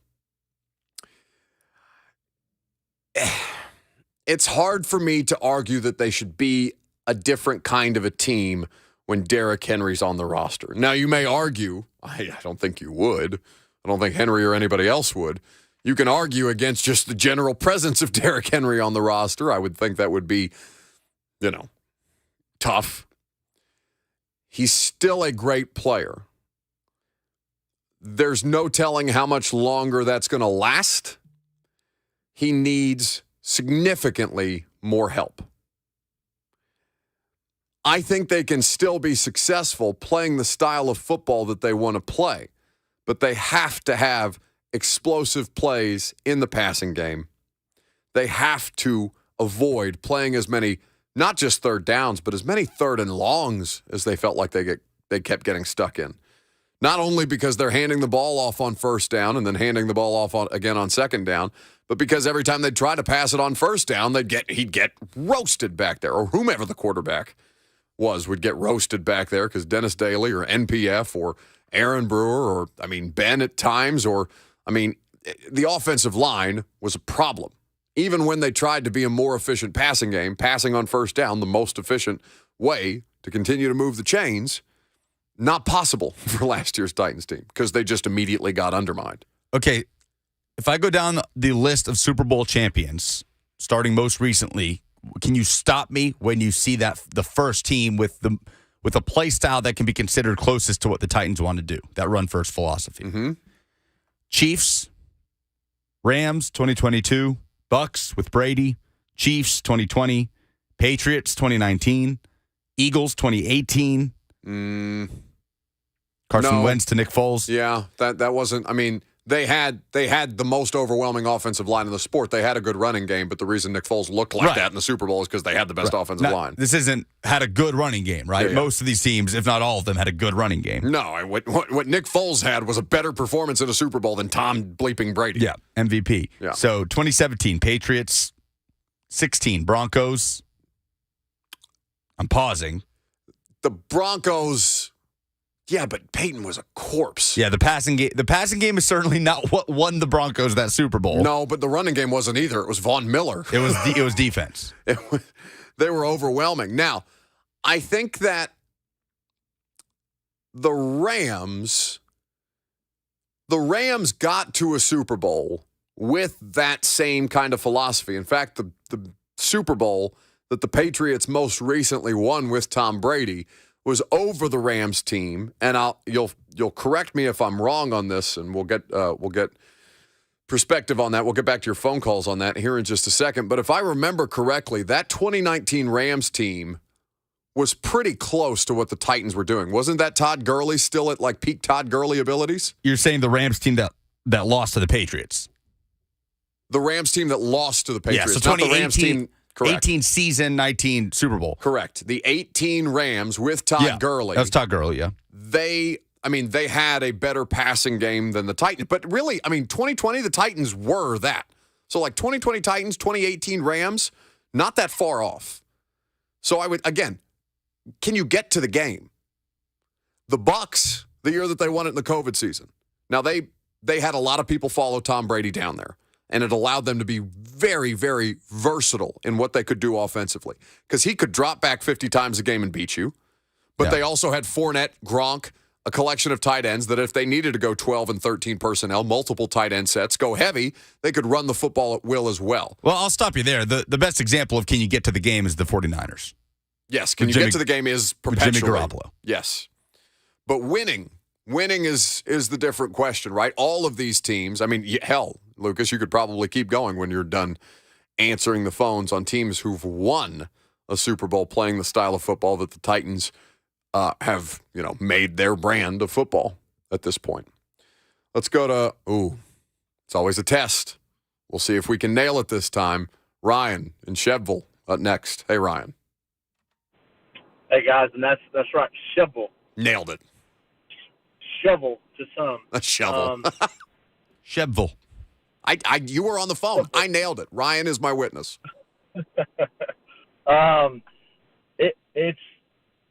You're going through the list. All those teams have something that the Titans do not have, and it's the missing piece. It's the ability to have a dynamic passing offense. And when I say dynamic, I mean the ability to consistently stretch the ball down the field, 30, 40, 50 yards. What Derrick Henry can do in the run game with those big plays, we haven't had that ability to do in the passing game. And it's a passing league. The rules are ruled for the ball to be thrown, for quarterbacks to have big stats and all those things. And they are actively encouraging teams to throw the ball by nature of the way that the game is officiated. You are correct. Yep. And that's the one thing that's missing. And it happens in one of two places. It's either your quarterback, and he's really good and has the ability to make everyone around him better. Like, would we talk about Travis Kelce? Would we talk about Tyreek Hill if they didn't have Patrick Mahomes? Probably not, because we didn't talk about him when they had Alex Smith, those first couple of years for them. So it's either the quarterback or it has to be the receiver. And we haven't had either one of those. It could be Ryan Tannehill, but he needs to have the receiver. Yeah. And if it's not going to be the receiver, then we've got to get a new quarterback. And I think it can be done with Derrick Henry still being there. But we gotta have one, and that's the key. That's missing. Like, everything else has been great, but I need those tickets. I need them, but he felt himself drowning into the Oscars, and he's just he gets points for that in my book. What, he gets points for just blatantly asking? Please. I don't know why he's begging me. Lucas is the one who decides. By the way, who got the bowling tickets? Doug. Oh, Doug is going to be with us for Split Happens, where you can buy tickets at 1045thezone.com. Congratulations to Doug. No, we cannot give him points just for screaming at the end of the call. I need him. But so his big thing is wide receiver. Well, his big thing is a dynamic passing game, which the Titans have had with Ryan Tannehill, but also Ryan Tannehill had A.J. Brown, the dynamic playmaking wide receiver that helped make that passing game more dynamic. They had it with A.J. They had it with Corey. They had it with, whatever they got out of Adam Humphries. They had this thing could have worked, and it didn't. Like, you had all the things that you're talking about, and that's 3 years ago, 4 years ago at this point. Alex Bigg says, does Lucas get a commission for each ticket sold? No, Lucas, unfortunately, is not making a single dime off of this. It's a charity event. None of us are making money off of this, of course. We are here to do it for the charity. You're talking about Split Happens. Yeah. A commission for each ticket sold at Holiday World. No. I'm certain that Holiday World, they give away more tickets than we give away tickets for Holiday World. Let's go to Casey in White House next. Hey, Casey. Hey, what's up, guys? Thank you, Buck, for letting me be on, man. Sure. And I appreciate you guys. So I've been thinking about this. Me and my buddy talk about it a lot. Of just, the struggle, the frustration. I hate to say it, more of a politician way of thinking about it than on-field stuff. But, I guess it's the argument thing, so here we go. I truly believe it all starts not even in management. In my opinion, I think a lot of this struggle is on Vrabel. I think that it leads to what we're missing on the field, what we missed out in draft, what we missed out in a lot of stuff. I think in so many ways it comes down to Vrabel. In my opinion, I think he's the most power-hungry person we have in this organization, and that is awesome in a lot of aspects. But I think more than often it screws us because I truly feel this was maybe when it comes back to the AFC Championship game and hearing the rumors of how he took the play calling over, it kind of led from there when I started hearing stuff and started noticing stuff. And I truly think deep down, and I know it's kind of a conspiracy, but in my soul, I feel like he will be our demise in so many ways. Demise? Yes, Oh. And I hate that. I truly hate that because I don't want that. I want this. I want that 2000 feeling again when I was a kid. I truly hope that it comes around in my lifetime again because I'm a committed as fan. And I know that It might happen in your lifetime, Casey, but it won't happen during this call. He said a shot at Vanderbilt at the end. Oh, did he? I can't even. Because he said, I'm a Vanderbilt fan and it won't happen with them. Oh, I couldn't hear him over the Oscars music. Oh, Vrabel.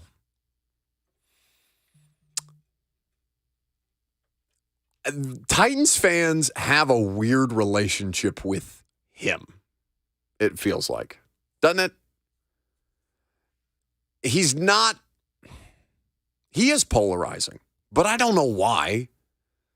I mean, other than he's a bit abrasive and people don't necessarily like how he comes to the podium on a regular basis or whatever the case may be, or what his answers are or are not after they lose, or have moments where they seem like they've hit a wall or struggling. I just can't. I don't think, and I'm not unwilling to hear that perspective because I do think, like any coach, no, Andy Reid is not perfect. Bill Belichick is not perfect. All of these guys have limitations, so he's not without limitations. But I don't think you can make the argument that they are anything. They are a nowhere franchise without Mike Vrabel in the last couple of years. They got back into the mix a little bit with Malarkey. But the Tennessee Titans do not matter in any meaningful way without Mike Vrabel. Is the dilemma for Titans fans not can Mike Vrabel win a game on any given day because he's proven time and time and time again that no matter the disadvantage, Malik Willis on Sunday Night Football as your starter in Kansas City, that he can put you in a position to win a game, right? Yeah. Any given situation. You don't win. You don't make the AFC Championship game run right without the quick thinking of the head coach to out-Belichick with the rule that allowed them to take penalties, run time off the clock, basically ice the clock or kill the clock with the special teams group in a way that's no longer allowed anymore. You can't do what Mike Vrabel did to win that playoff game anymore. But is the dilemma for Titans fans, yes, Mike Vrabel as your head coach can win on any given day, any given situation, but can his philosophy win a championship? Because those are two things. Is that kind of the crux of it? It does seem like that. Like, can you achieve the ultimate goal with a Mike Vrabel coach team versus can you have an opportunity to be in every game that you play, no matter what the circumstances are, and you have to weigh that, right? Because Lucas is correct. Those are not the same discussion.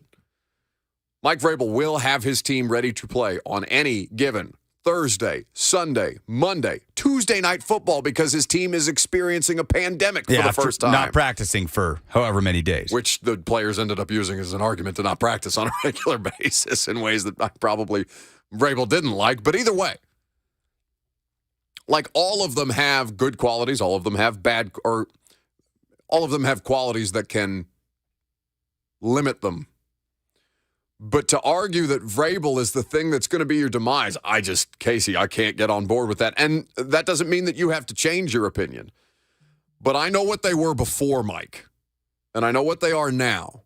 What they are now is they matter.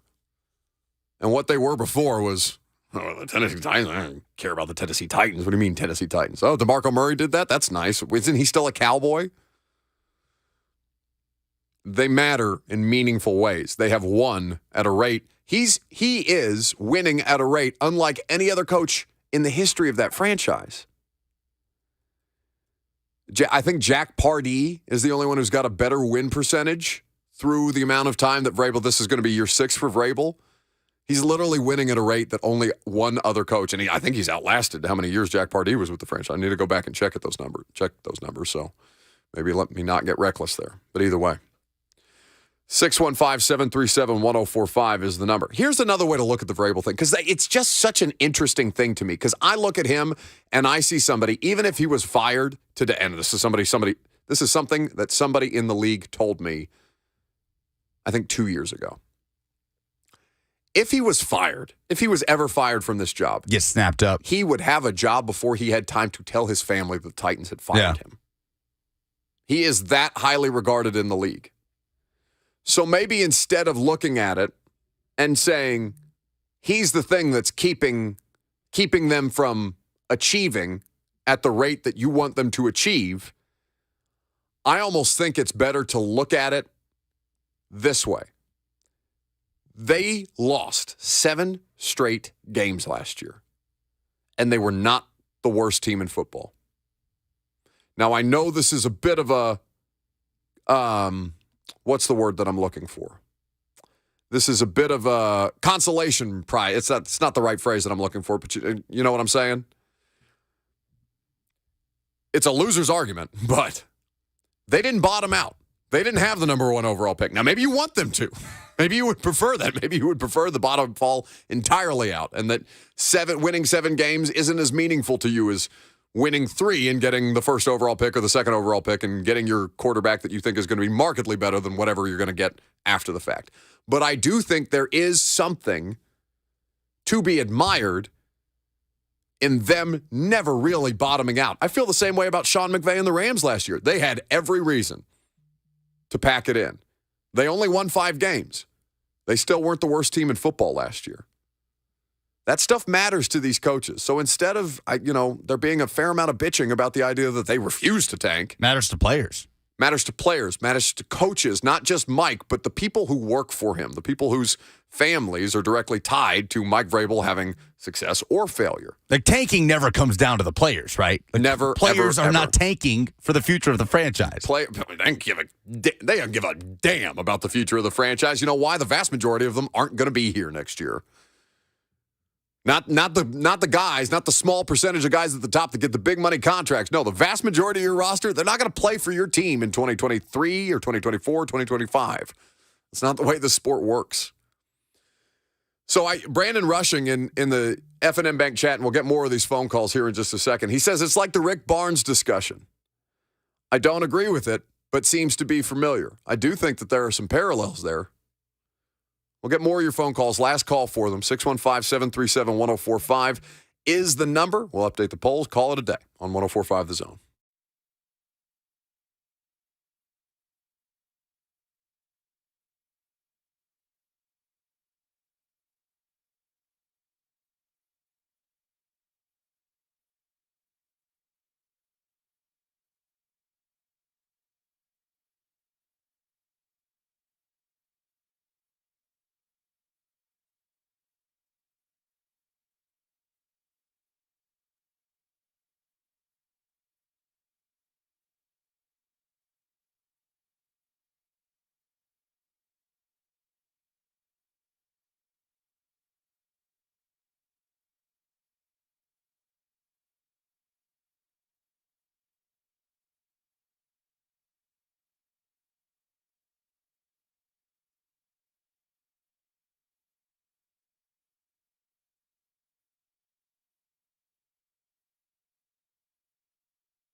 Wrapping up the show here on this Wednesday. If you missed any of it, Dianna Russini of ESPN. Brief visit, but always good.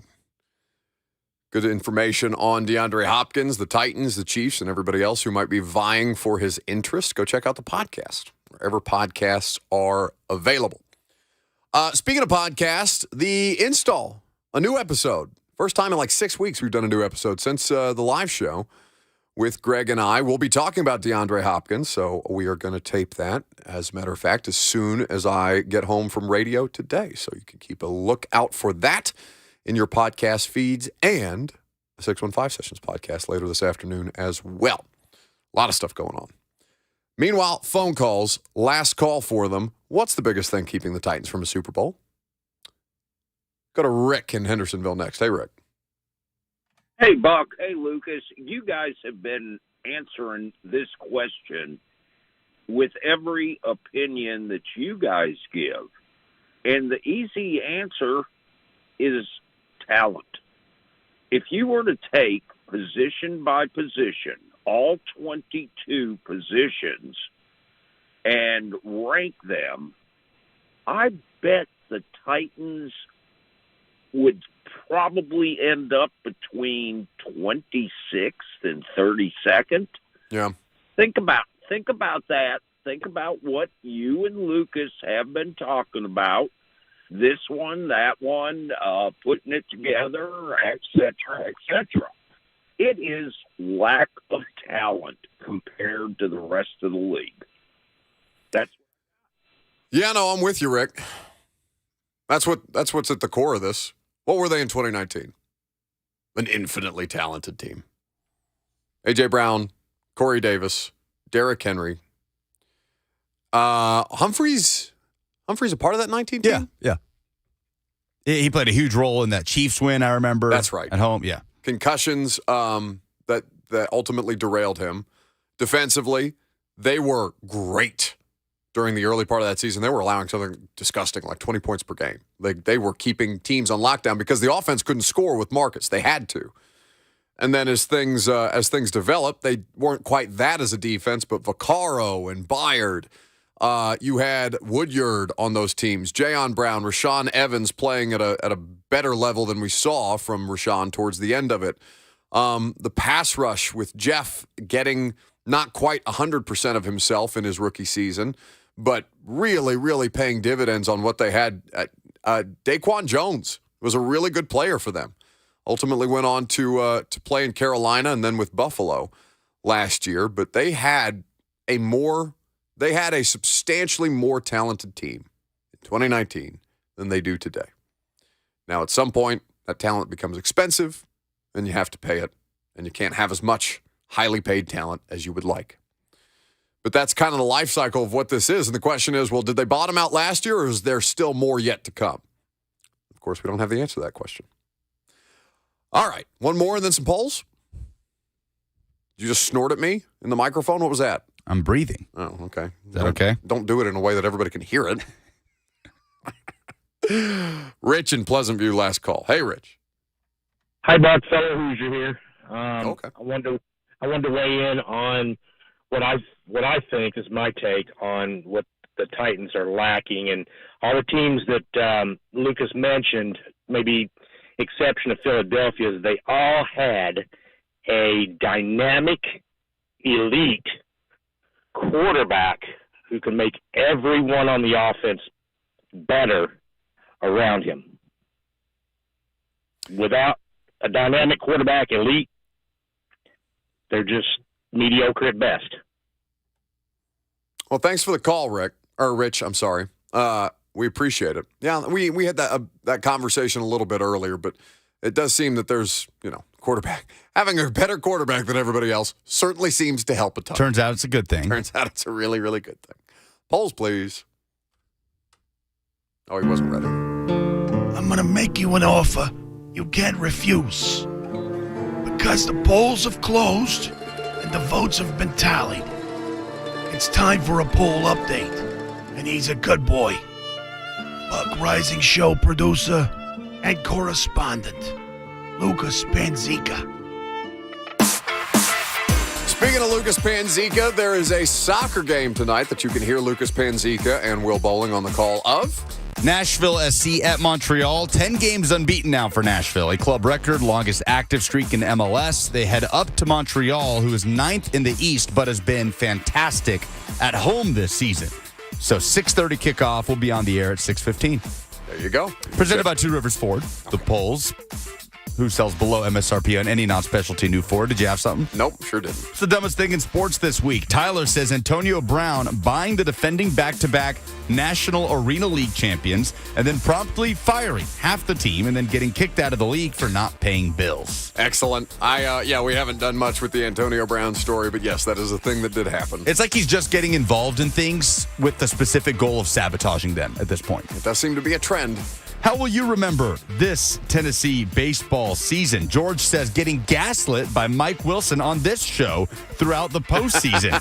Said, I appreciate Mike, but it was funny he was so confident picking the Vols to beat LSU last night. He did do that to you. He did gaslight you, and ultimately you lost 5-0. Brian says he'll remember it as a resilient season. Karen says ups and downs exceeded expectations after April.